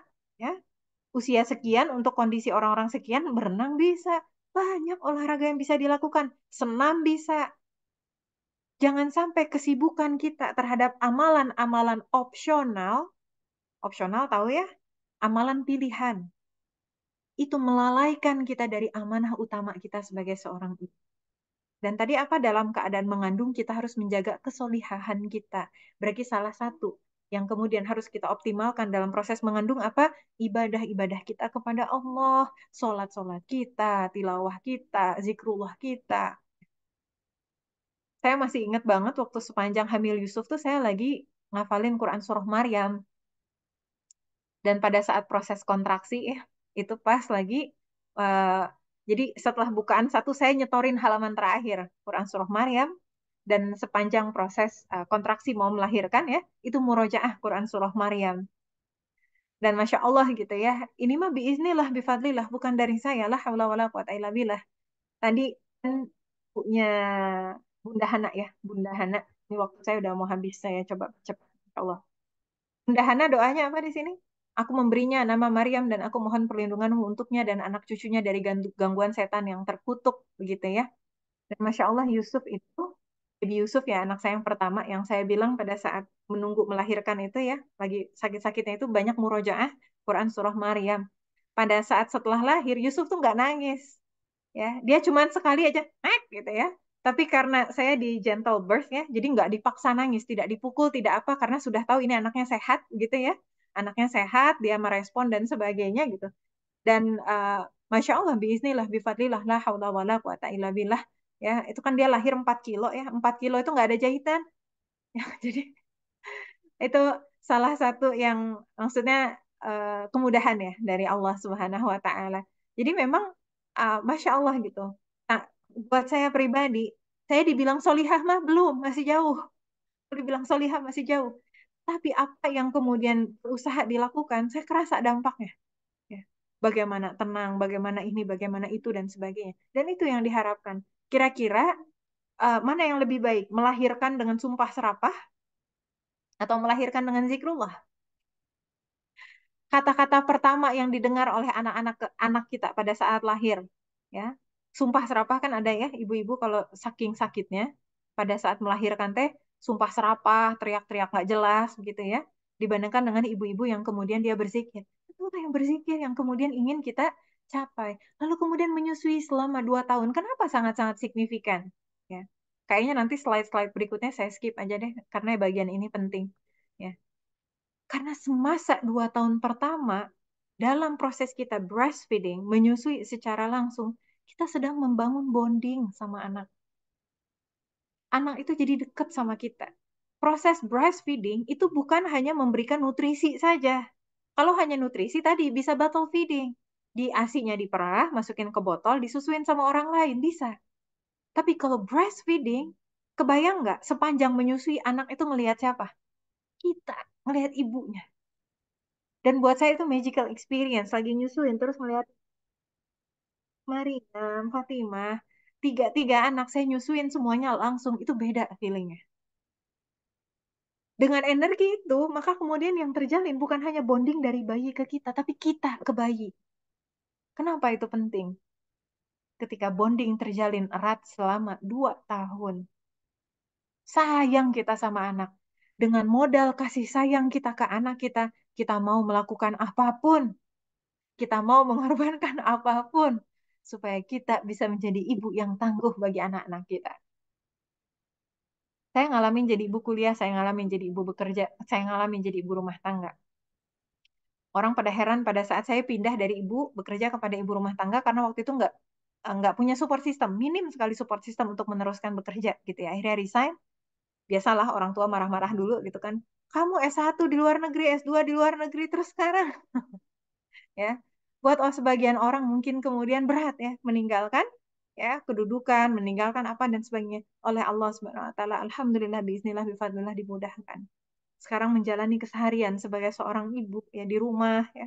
Sementara dulu dengan segala aktivitasnya di kampus, segala aktivitasnya di tempat bekerja dan sebagainya. Mungkin bagi sebagian orang berat gitu ya.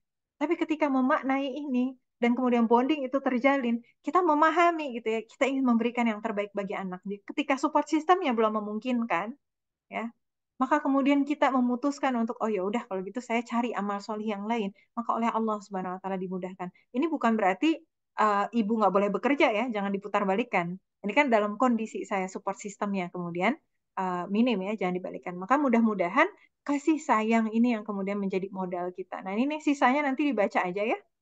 Bagaimana menjadi ibu yang lemah lembut ya, berhikmah, nggak banyak marah-marah, memaafkan. Lalu bagaimana menjadikan sholat ya sebagai salah satu sarana kita menggapai kekuatan menjadi ibu yang tangguh. lalu bagaimana menjadikan zikrullah ya, Al-Quran, doa sebagai sarana kita mendekatkan diri kepada Allah supaya hati kita tenang ya. Ibu yang tangguh tuh harus tenang, nggak boleh jadi ibu yang panikan, nggak boleh jadi ibu yang jangan jadi ibu yang gampang mencak-mencak dan sebagainya ya. Kita harus hadir untuk anak-anak kita, menjadi ibu yang sabar dan juga penuh dengan syukur dan juga menjaga takwa, tawakal dan doa. Allahu a'lam bishawab. Untuk salah dan kurangnya mohon maaf banyak-banyak ya. Kalau ada yang baik semua datang dari Allah Subhanahu wa taala. Mudah-mudahan dari apa yang disampaikan tadi bisa bermanfaat. Mangga saya kembalikan ke Teh Ayi. Wassalamualaikum warahmatullahi wabarakatuh. Waalaikumsalam warahmatullahi wabarakatuh. Masya Allah. Ternyata masih banyak apa ya teh materi-materi yang kadang menurut sepele, tapi ternyata itu dampaknya sangat sangat apa ya sangat berdampak kepada pola atau cara kita dalam mengantisipasi atau menjadi ibu tangguh seperti yang tadi Teh Karin sampaikan. Baik, di sini para jemaah yang ingin bertanya, silakan bisa ditulis di kolom chat sebelum sambil menunggu yang ingin bertanya. Saya kasih kesempatan dulu kepada para jemaah yang ingin bertanya langsung, boleh silakan raise hand di kolom reaction itu ada tangan, nah itu sebagai sebagai angkat tangan. Boleh silakan raise hand kalau ada yang ingin bertanya langsung. Oh, di sini alhamdulillah di sini ada dari Mbak Dian Nurpita ingin bertanya langsung. Silakan kepada Mbak Dian.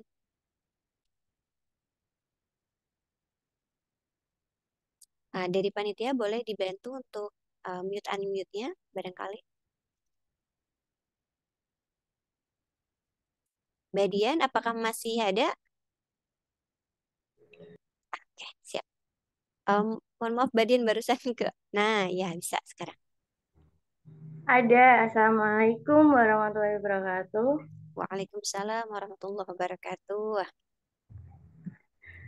Saya ucapkan terima kasih sekali atas semua, Masya Allah. Semacam apa ya, muhasabah diri. Saya merasa saya banyak marah-marahnya. Dan ternyata emang pribadi yang perlu dipertanyakan. Yang saya mau tanyakan dari bagaimana jika support system tidak mendukung, itu kan harus berpegang pada Allah. Cara spesifik atau doa yang spesifik tolong diajarkan saat support system ini tidak mendukung. Seperti itu. Saya seperti narasumber memiliki profil pendidikan yang cukup baik untuk bekerja gitu kan ya. Tapi saya memilih saya juga sebelum menikah juga saya sedang apa ya, woman entrepreneur gitu, dan setelah menikah qadarullah suami sangat tidak mengizinkan meskipun hanya take up atau hanya store nama di kerjaan gitu. Itu juga tidak mengizinkan. Intinya suami mau full IRT. Nah, ketika support system saya ini tidak mendukung, orang tua saya tidak mendukung, sekitar saya juga tidak mendukung atas keputusan suami, atas keputusan saya, dan saya malah di apa ya istilahnya dicemooh hingga akhirnya sempat beberapa kali minta lockdown. Kok patuh banget sih sama suami padahal kan harusnya patuh. Gimana sih cara ibu biar nggak mengeluh terus nih gitu. Terus itu yang pertama. Yang kedua, sebetulnya kita melahirkan anak-anak yang untuk generasi masa depan. Sering sekali sekarang Gen Z digembor-gemborkan lah, banyak-banyak moderator digembor-gemborkan bahwa nanti anak-anak kita tuh tantangannya jauh lebih berat daripada kita, maka kita harus berikan mereka skill-skill yang mumpuni dengan metode-metode yang ya seperti ibu bilang tadi, metode-metode yang dibuat manusia padahal manusia sendiri tidak bisa menguatkan dirinya sendiri. Nah, yang saya mau tanyakan, ketika Maryam difitnah oleh kaumnya, kamu tuh orang suci, kamu tuh apa tidak pernah menyentuh lelaki, tapi kamu kok bisa melahirkan? Bagaimana? Saya belum pernah sendiri membaca, hanya mendengar dan mungkin saya sudah lupa. Bagaimana cara Maria mengatasi hal-hal semacam ini? Dengan tantangan Nabi Isa yang sedikit demikian rupa gitu. Itu mungkin yang kedua. Jadi itu saja. Dan kembali lagi saya ucapkan terima kasih sekali atas semuanya yang Ibu ucapkan. Masya Allah, penyemangat saya. Terima kasih. Assalamualaikum warahmatullahi wabarakatuh. Waalaikumsalam warahmatullahi wabarakatuh. Tadi ada dua pertanyaan dari Mbak Dian. Mungkin bisa langsung dijawab sama Teh Karing ya Teh ya. Ya, atur nuhun, Teh Dian ya, Mbak Dian ya. Ya, sebelumnya saya turut prihatin ya atas apa yang em, terjadi kepada Mbak Dian ya ketika orang-orang support system tidak mendukung keputusan yang sudah diambil. Uh, Kalau doa spesifik sebetulnya banyak sekali ya doa-doa favorit saya gitu yang kemudian diambil dari hadis-hadis Rasulullah SAW atau kemudian ayat-ayat di dalam Al-Quran. Cuman saya mau meng-highlight bab ininya dulu gitu ya, yang karena kalau doa itu kan ibaratnya nih, kalaulah sulit untuk menghafalnya bisa dengan doa kita sendiri gitu. Tetapi yang ingin saya highlight di sini, motivasi kalau buat saya sih ini aja ya. Saya tuh takut masuk neraka beneran deh. Saya takut masuk neraka dan saya memahami ya ketika saya menjadi seorang ibu, bagaimana saya mendidik anak-anak itu adalah salah satu amalan yang akan dihisap pertama-tama. Bagaimana saya menjadi seorang istri itu adalah amalan yang kemudian akan dihisap pertama-tama juga di sisi Allah Subhanahu wa taala. Jadi bermodalkan itu begitu ya. em, Orang mau ngomongin apa ya biarin aja, kayak tadi misalnya saya cerita gitu ya, papa saya gitu waktu belum hijrah, kalau sekarang udah hijrah udah setuju gitu, dulu kan nggak setuju banget saya resign gitu ya. Um, itu kan nggak seneng banget lah sampai berapa bulan gitu ya, komunikasi itu jadi nggak lancar, jadi pokoknya banyak dramanya lah gitu ya. Ya udah gitu, karena kita diperintahkan oleh Allah Subhanahu Wa Taala untuk mencari keridhaan suami itu selama itu di jalan syar'i gitu ya, itu lebih utama dibandingkan keridhaan orang tua kalau kita sudah menikah, apalagi yang dinasehatkan oleh suami tadi ya dalam konteks kisahnya yang bertanya tadi ya, itu adalah sesuatu yang benar ya, dalam sesuatu yang benar dalam artian suami menasehati agar mengutamakan, memprioritaskan uh, bagaimana menjalani peranan-peranan sebagai seorang istri dan ibu. Tentunya ini bukan berarti kita jadi tidak bisa beramal solih. Beramal solih, berkarya itu banyak sekali peluangnya.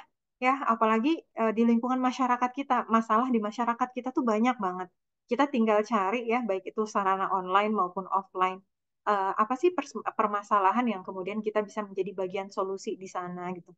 Dan kita tidak meremehkan sekecil apapun amal-amal solih itu, karena apa yang menilai pahala itu adalah Allah Subhanahu Wa Taala, bukan orang-orang yang misalnya tadi ya nggak suka support system yang tidak mendukung tadi gitu ya. Mau apa sebanyak apapun manusia itu nggak suka sama kita, tapi kalau kita yakin apa yang kita lakukan itu benar di hadapan Allah Subhanahu Wa Taala, ambil yang benar di hadapan Allah begitu ya. Karena kan syarat kita ya kalau mau bekerja bekerja itu yang pertamanya harus ada keriduan suami. Itu udah first thing first gitu. Ridho ini bahkan bukan hanya sekedar izin. Ada suami mungkin ngizinin tapi dari wajahnya kelihatan nggak ridho. Ya udah jangan diambil gitu. Sederhana itu. Kedua, pekerjaan yang dilakukan adalah pekerjaan yang bermanfaat. Ketiga, pada saat menjalankan pekerjaan tersebut, dia tetap bisa menjalankan tanggung jawabnya sebagai seorang istri dan ibu dengan baik.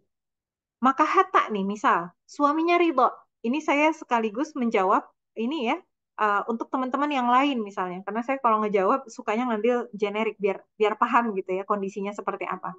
Jadi sekalipun suaminya ridho, tapi kemudian kalau dia bekerja dia nggak punya support system yang ngurusin anaknya, ya udah jangan dulu gitu. Siapin dulu support systemnya. Jangan sampai yang terjadi banyak sekarang kalau saya ngisi seminar parenting gitu misalnya ya. Contoh misalnya, nggak pengen anak adiksi gadget. Yang pada saat ibunya bekerja, anaknya dititipin di ART. Karena ART-nya nggak ngerti tentang cara mendidik anak, ART-nya ngasihin aja gadget terus. Kenapa? Lebih gampang. Tapi anaknya jadi adiksi gadget kan, makan harus dikasih gadget, belajar nggak mau, maunya gadgetan terus gitu ya. Jadi uring-uringan, jadi ini itu gitu ya. Atau misalnya nitipin ke nenek kakeknya gitu. Neneknya karena udah capek, udah tua gitu ya, akhirnya ditontonin aja terus kartun gitu kan. Kenapa? Lebih gampang gitu. Nah, berarti kan kalau dalam kondisi seperti itu gimana? Berarti belum bisa ditinggal anaknya. harus disiapkan dulu support sistemnya. Artinya ART-nya harus dididik dulu. Nenek kakek kalau mau dititipin di nenek kakek harus dididik dulu. Jangan sampai gitu ya, apa namanya, support sistemnya belum siap, tapi kemudian eh, apa, terburu-buru, tergesa-gesa gitu ya, menitipkan anak kepada support system yang belum siap, akhirnya dampaknya jadi negatif. Apa ya, memperbaiki kesalahan dalam proses pendidikan anak seringkali lebih sulit dibandingkan mendidik dari awal. Ya. Maka kemudian lebih baik pekerjaan yang kemudian ditunda dibandingkan kemudian anak yang nggak bisa ditunda. Anak itu, proses pendidikan anaknya nggak bisa ditunda. Kalau usia 2 tahun, ya dia harus pendidikan 2 tahun. Usia 3 tahun, dia harus menerima pendidikan 3 tahun. 4 tahun, dia harus menerima pendidikan 4 tahun. Nggak bisa kemudian kita tunda ke tahun-tahun berikutnya, begitu ya. Sementara pekerjaan kita di masyarakat, walaupun itu adalah salah satu amal solih gitu misalnya ya, itu peranan kita bisa digantikan oleh siapapun. Peranan kita di masyarakat bisa digantikan oleh siapapun, tapi peranan kita untuk anak kita itu sulit untuk digantikan. Maka dalam kondisi, karena kan pertanyaan support system tidak mendukung, begitu ya, apa, ya udah kerjanya ditunda dulu gitu ya. Dan kita ingat-ingat apa-apa yang belum bisa kita lakukan sekarang, bukan berarti kita nggak bisa melakukan selama-lamanya. Ya. Jadi belum sekarang, mungkin tahun depan, mungkin 2 tahun lagi, mungkin 3 tahun lagi. Bahkan kalaulah ternyata opportunity-nya bukan ke sana lagi gitu ya, bukan ke sana lagi, cari amal soleh yang lain. Yang terpenting adalah bagaimana kita bisa terus beramal. Itu untuk pertanyaan pertama ya, berkenaan tentang bagaimana kita merespon berbagai jenis support system, dan kita yakini bahwa balasan dari Allah Subhanahu Wa Taala itu jauh lebih besar ya. Nah, motivasinya adalah selain tadi rasa takut yang saya mention di awal, kalau saya sih mengharapkan surga. Mengharapkan surga. Tadi kita bahas di awal ya, surga itu diisi oleh apa, orang-orang sekian banyak, tapi pemuka wanita ahli surga tadi ada 4. Itu yang pas di awal-awal tadi ya. Khadijah radhiyallahu anha, Fatimah radhiyallahu anha, Maryam binti Imran, dan juga Asiyah. Dan tadi kita bahas bagaimana Maryam binti Imran itu kemuliaannya ya, kedudukannya dan sebagainya disandingkan dengan salah satunya peranannya sebagai seorang ibu. Jadi kita meyakini pada saat kita mengambil pilihan ya, ingin menjadi ibu yang terbaik bagi anak-anak kita, motivasinya tuh salah satunya untuk supaya kita ditinggikan derajatnya di surga. Kedudukan kita di surga itu tidak ditentukan dengan berapa banyak ijazah kita, atau berapa banyak rupiah yang kita hasilkan, atau apa jabatan kita, atau bahkan tidak ditentukan oleh bagaimana manusia memandang kita gitu. Tetapi ditentukannya dengan bagaimana kita menjalankan amanah-amanah dari Allah Subhanahu wa taala. Ini bukan berarti jangan mencari harta ya, dan bukan berarti jangan kemudian menuntut ilmu, jangan dibalik begitu ya. Tetapi intinya adalah menuntut ilmu itu kan kita bisa di mana saja, berkarya itu bisa di mana saja gitu ya. Bisa disesuaikan supaya dia bisa apa, berkolaborasi dengan peranan kita sebagai seorang ibu ya. Lalu kemudian yang terakhir tadi pertanyaan tentang bagaimana eh, anak-anak kita ya, kalau anak-anak kita kayaknya bukan Gen Z lagi, Gen Alpha ya. Gen Alpha yang katanya nanti ujian hidupnya akan berat, bagaimana kita membekali dengan berbagai skill dan sebagainya. Nah, ini sebetulnya lebih masuknya ke kajian pendidikan anak di dalam Islam ya. Dan saya ngisi kajian pendidikan anak di dalam Islam bisa sampai 7 sesi nih. Nah, sekarang harus di hub ya, hanya untuk Q&A. Jadi ini hanya jawaban sangat-sangat super singkat gitu ya. Intinya adalah, ya Maria, intinya adalah ketika tauhid, pemahaman keimanan seorang anak itu sudah baik, maka dia pun akan menuntut ilmu, mengupgrade skill juga dengan baik. Kenapa? Karena turunan dari tauhid itu kan dia ingin ya ditinggikan kedudukannya oleh Allah. Salah satu kriteria orang-orang yang ditinggikan kedudukannya di sisi Allah adalah apa? Yarfa'illahu ladzina amanu minkum walladzina utul ilma darajat. Orang-orang, sesungguhnya Allah meninggikan derajat orang beriman dan berilmu beberapa derajat. Maka anak-anak yang kemudian dia tadi ingin mencari keridhaan Allah, dia akan mau berkarya bagi masyarakat. Dia akan mau bukan hanya survive ya, bukan hanya bertahan, tapi kemudian dia akan mau memimpin masyarakat. Kalau memimpin berarti dia butuh ilmu, maka dia pun akan mau menuntut ilmu gitu ya. Kayak misalnya contoh Yusuf waktu umur 5 tahun gitu ya, dia lagi ngerjain soal soal matematika lah kurang lebih. Terus saya ngelihat apa, dia kayaknya agak capek. Saya tanyain, Yusuf capek katanya. Ya Umi, mau berhenti aja. Namanya masih 5 tahun, kita nggak mau maksa. Terus dia jawab katanya, enggak ah Umi, kan insya Allah kalau belajar dapat pahala. Dia capek, tapi dia tetap mau belajar. Kenapa? Karena dia menyadari kalau dia belajar, dia insya Allah akan mendapatkan pahala. Nah, itu salah satu contoh bagaimana kaitan antara tauhid ya dengan pengembangan skill anak. Maka ketika anak-anak ini dia tadi kuat motivasinya, dia menuntut ilmu, dia mengupgrade skill, dia berkarya bagi masyarakat itu bukan untuk mengejar harta, bukan untuk mengejar dunia, bukan juga untuk kemudian mencari apa namanya jabatan dan sebagainya, tapi dia melakukan itu semua karena Allah Subhanahu wa taala. Hingga kalau nanti anak-anak kita seperti itu ya 20 tahun lagi, 30 tahun lagi, kebayang nggak generasi mereka itu para dokternya, insinyurnya, gurunya, dosennya itu melakukan semuanya semata-mata karena Allah Subhanahu wa taala. Masya Allah itu indah banget gitu ya. Lalu kemudian yang keempat tadi ya, bagaimana Maryam binti Imran menghadapi ujian-ujian apa di hadapan para kaumnya.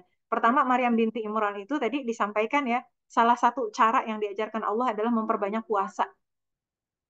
Bedanya zaman kita sama zaman Maryam binti Imran itu kan puasanya puasa lisan ya. Kalau zaman kita sekarang puasanya menahan makan dan minum. Maka salah satu untuk meningkatkan kesabaran kita adalah dengan berpuasa. Yang kedua, Maryam binti Imran itu banyak beribadah. Beliau itu banyak berzikir kepada Allah Subhanahu wa taala.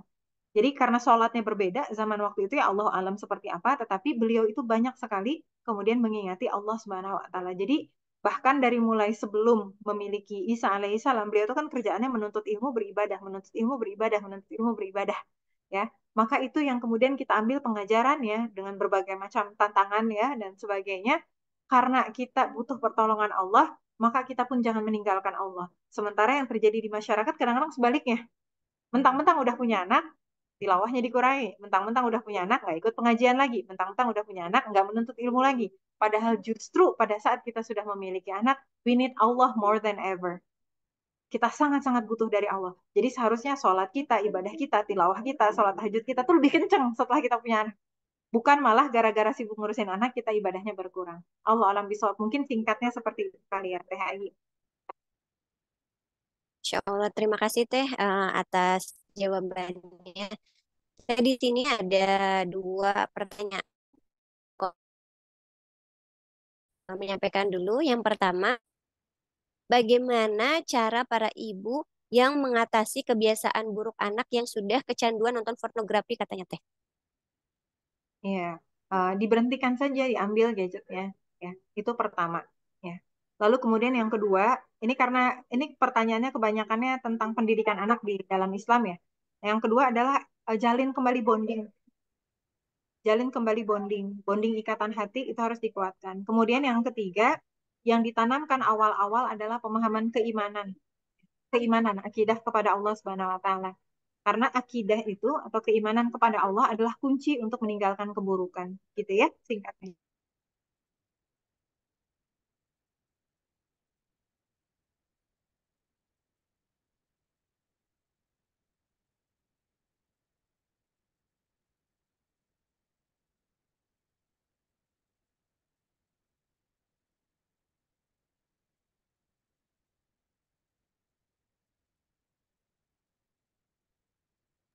Ya, mangga, THI, saya sudah.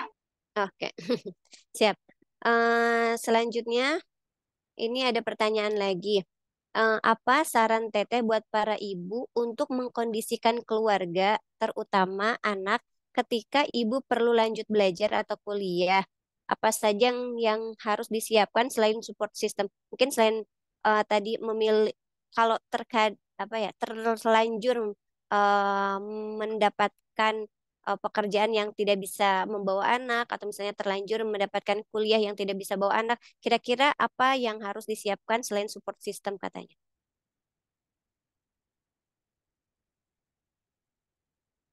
Nih, saya lagi nyari ininya. Oh, ini ya tadi ya. Ya teh ada sebagian yang Nah, bertanyanya langsung direct. kayaknya ini udah terjawab di pertanyaan yang pertama ya, tentang Iya, kondisi baik kita mau kuliah ngelanjut ataupun apa bekerja tadi ya, tuh ridho suami dan sebagainya dan apa pretty much it gitu karena support system dan tadi udah terjawab juga bagian bagaimana menguatkan diri kita. Jadi mungkin boleh di yang selanjutnya. Insya Allah. oke siap.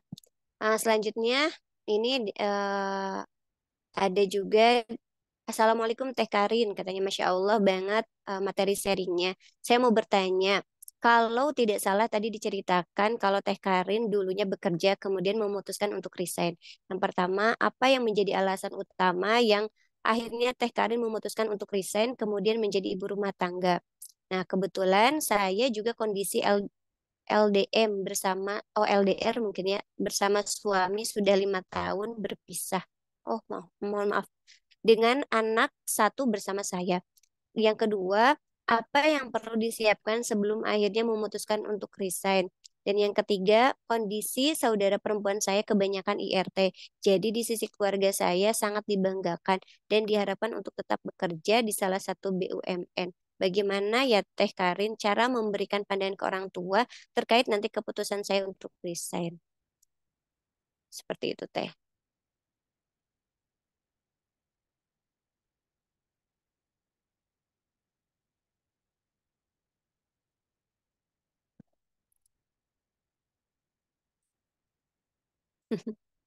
Halo Dede. Baik, sambil menunggu Teh Karin, di sini sebelum Teh Karin menjawab, saya izin mengajak dulu para jamaah di disiapkan atau saya memberikan waktu kesempatan 5 menit, boleh para hadirin atau para jamaah di sini, saya ingin mengajak untuk berbuat kebaikan. Inisiatif Zakat Indonesia itu salah satunya ada punya paket untuk anak yatim duafa. Di sini saya mau mengajak untuk para jamaah untuk berperan atau berkontribusi memberikan paket untuk anak yatim berapapun donasi yang jamaah atau hadirin sisihkan, semoga menjadikan rizkinya, menjadikan keberkahan. Untuk admin, boleh silahkan dibantu link donasinya.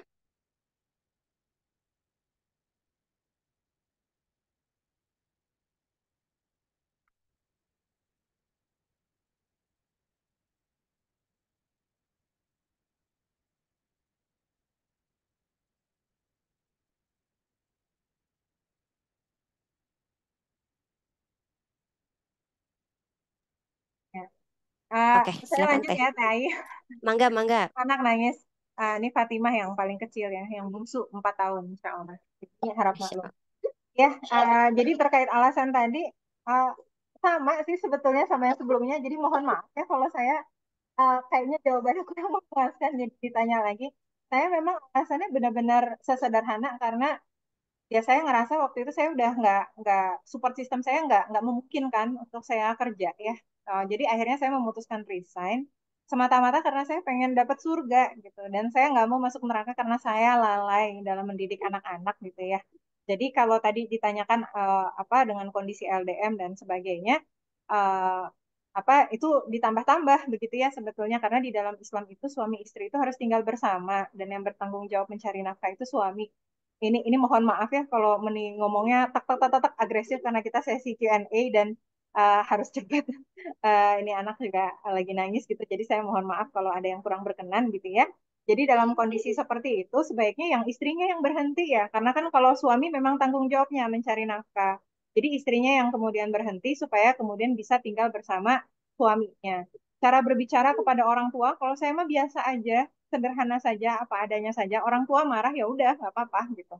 Karena kita menjalankan sesuatu sesuai dengan apa ya perintah Allah Subhanahu Wa Taala.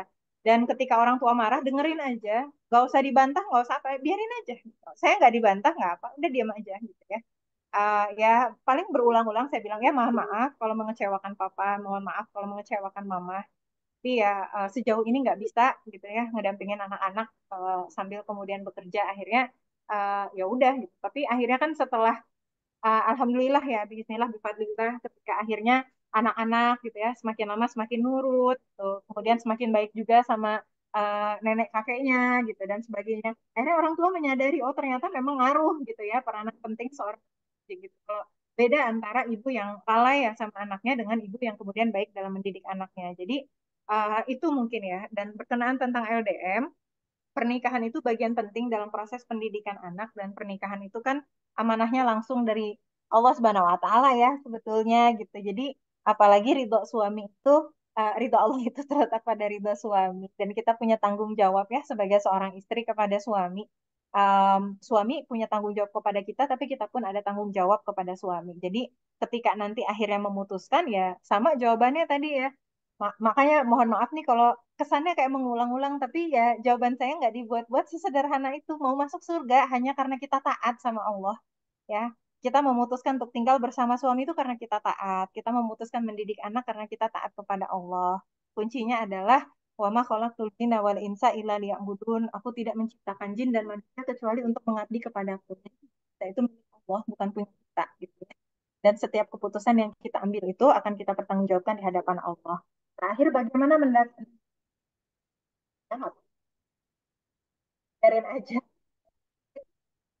mereka ya yang menghakimi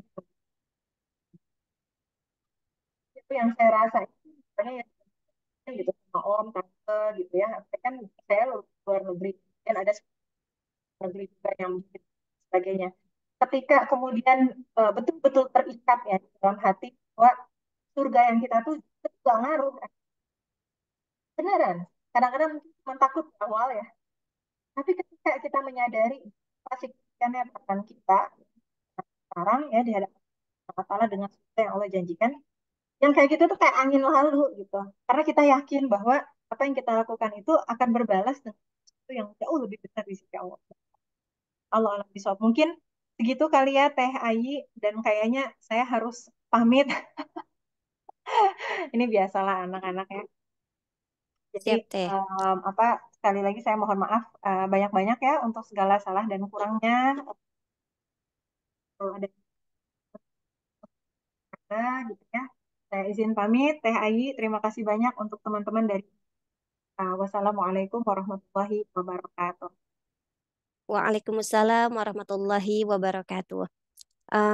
Alhamdulillahirrabbilalamin. Terima kasih kepada Teh Karin atas paparan materinya yang sudah disampaikan dari tadi pagi dari jam 10 sampai sekarang jam 12. Semoga menjadikan keberkahan untuk Teh Karin dan menjadikan amal jariah untuk Teh Karin. Baik, karena waktu juga sudah siang, sudah menunjukkan sebentar lagi waktu zuhur. Terima kasih kepada para jamaah yang sudah hadir juga. Semoga apa ya, semoga materi yang tadi sudah disampaikan menjadikan uh, amalan atau menjadikan materi atau menjadikan pengetahuan yang bisa kita amalkan untuk di kehidupan sehari-hari. Saya juga ingin mengajak kepada para jamaah, bagi para jamaah yang ingin berkontribusi dalam paket anak yatim, silakan para jamaah bisa mengisi atau bisa diklik link yang saya kirim di kolom chat. Berapapun rezekinya, semoga menjadikan nilai ibadah, semoga menjadikan keberkahan, dan insya Allah berapapun yang berapapun rezeki yang kita sisihkan, insya Allah itu menjadikan amalan atau menjadikan keberkahan untuk kita semua. Dan berapapun nilai yang di support atau berapapun nilai yang teman-teman keluarkan, semoga itu memberikan manfaat untuk para penerimanya. Amin, amin ya Allah ya Rabbal Alamin. Baik, saya tutup kajian pada siang hari ini dengan lafadz hamdalah. Sebelumnya saya ingin uh, membacakan kesimpulan dari materi pada siang hari ini. Yang pertama mungkin tiga kunci doa atau tiga kunci untuk menjadikan ibu tangguh. Yang pertama adalah doa yang doa dalam keadaan tulus atau ikhlas sepenuh hati, dan yang kedua doanya berbentuk kebaikan, dan yang ketiga doanya diucapkan oleh ibu yang solehah. Semoga yang hadir pada siang hari ini menjadi ibu-ibu yang solehah, menjadi ibu yang tangguh, senantiasa menjadikan kenyamanan untuk anak beserta keluarganya. Baik, kita tutup kajian pada siang hari ini dengan lafadz hamdalah.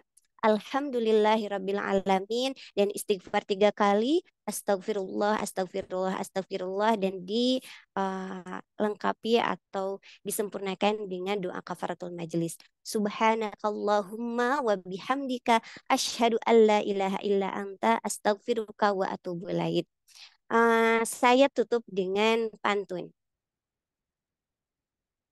Ada gajah, ada serigala, sedang bersiap cari mangsa. Kebahagiaan mesti dijaga agar keluarga tenang sentosa. Dari saya dicukupkan sekian. Mohon maaf apabila ada kesalahan. Eh, Buat teman-teman, insya Allah setiap pekannya akan hadir lagi bersama kantin weekend Ramadan.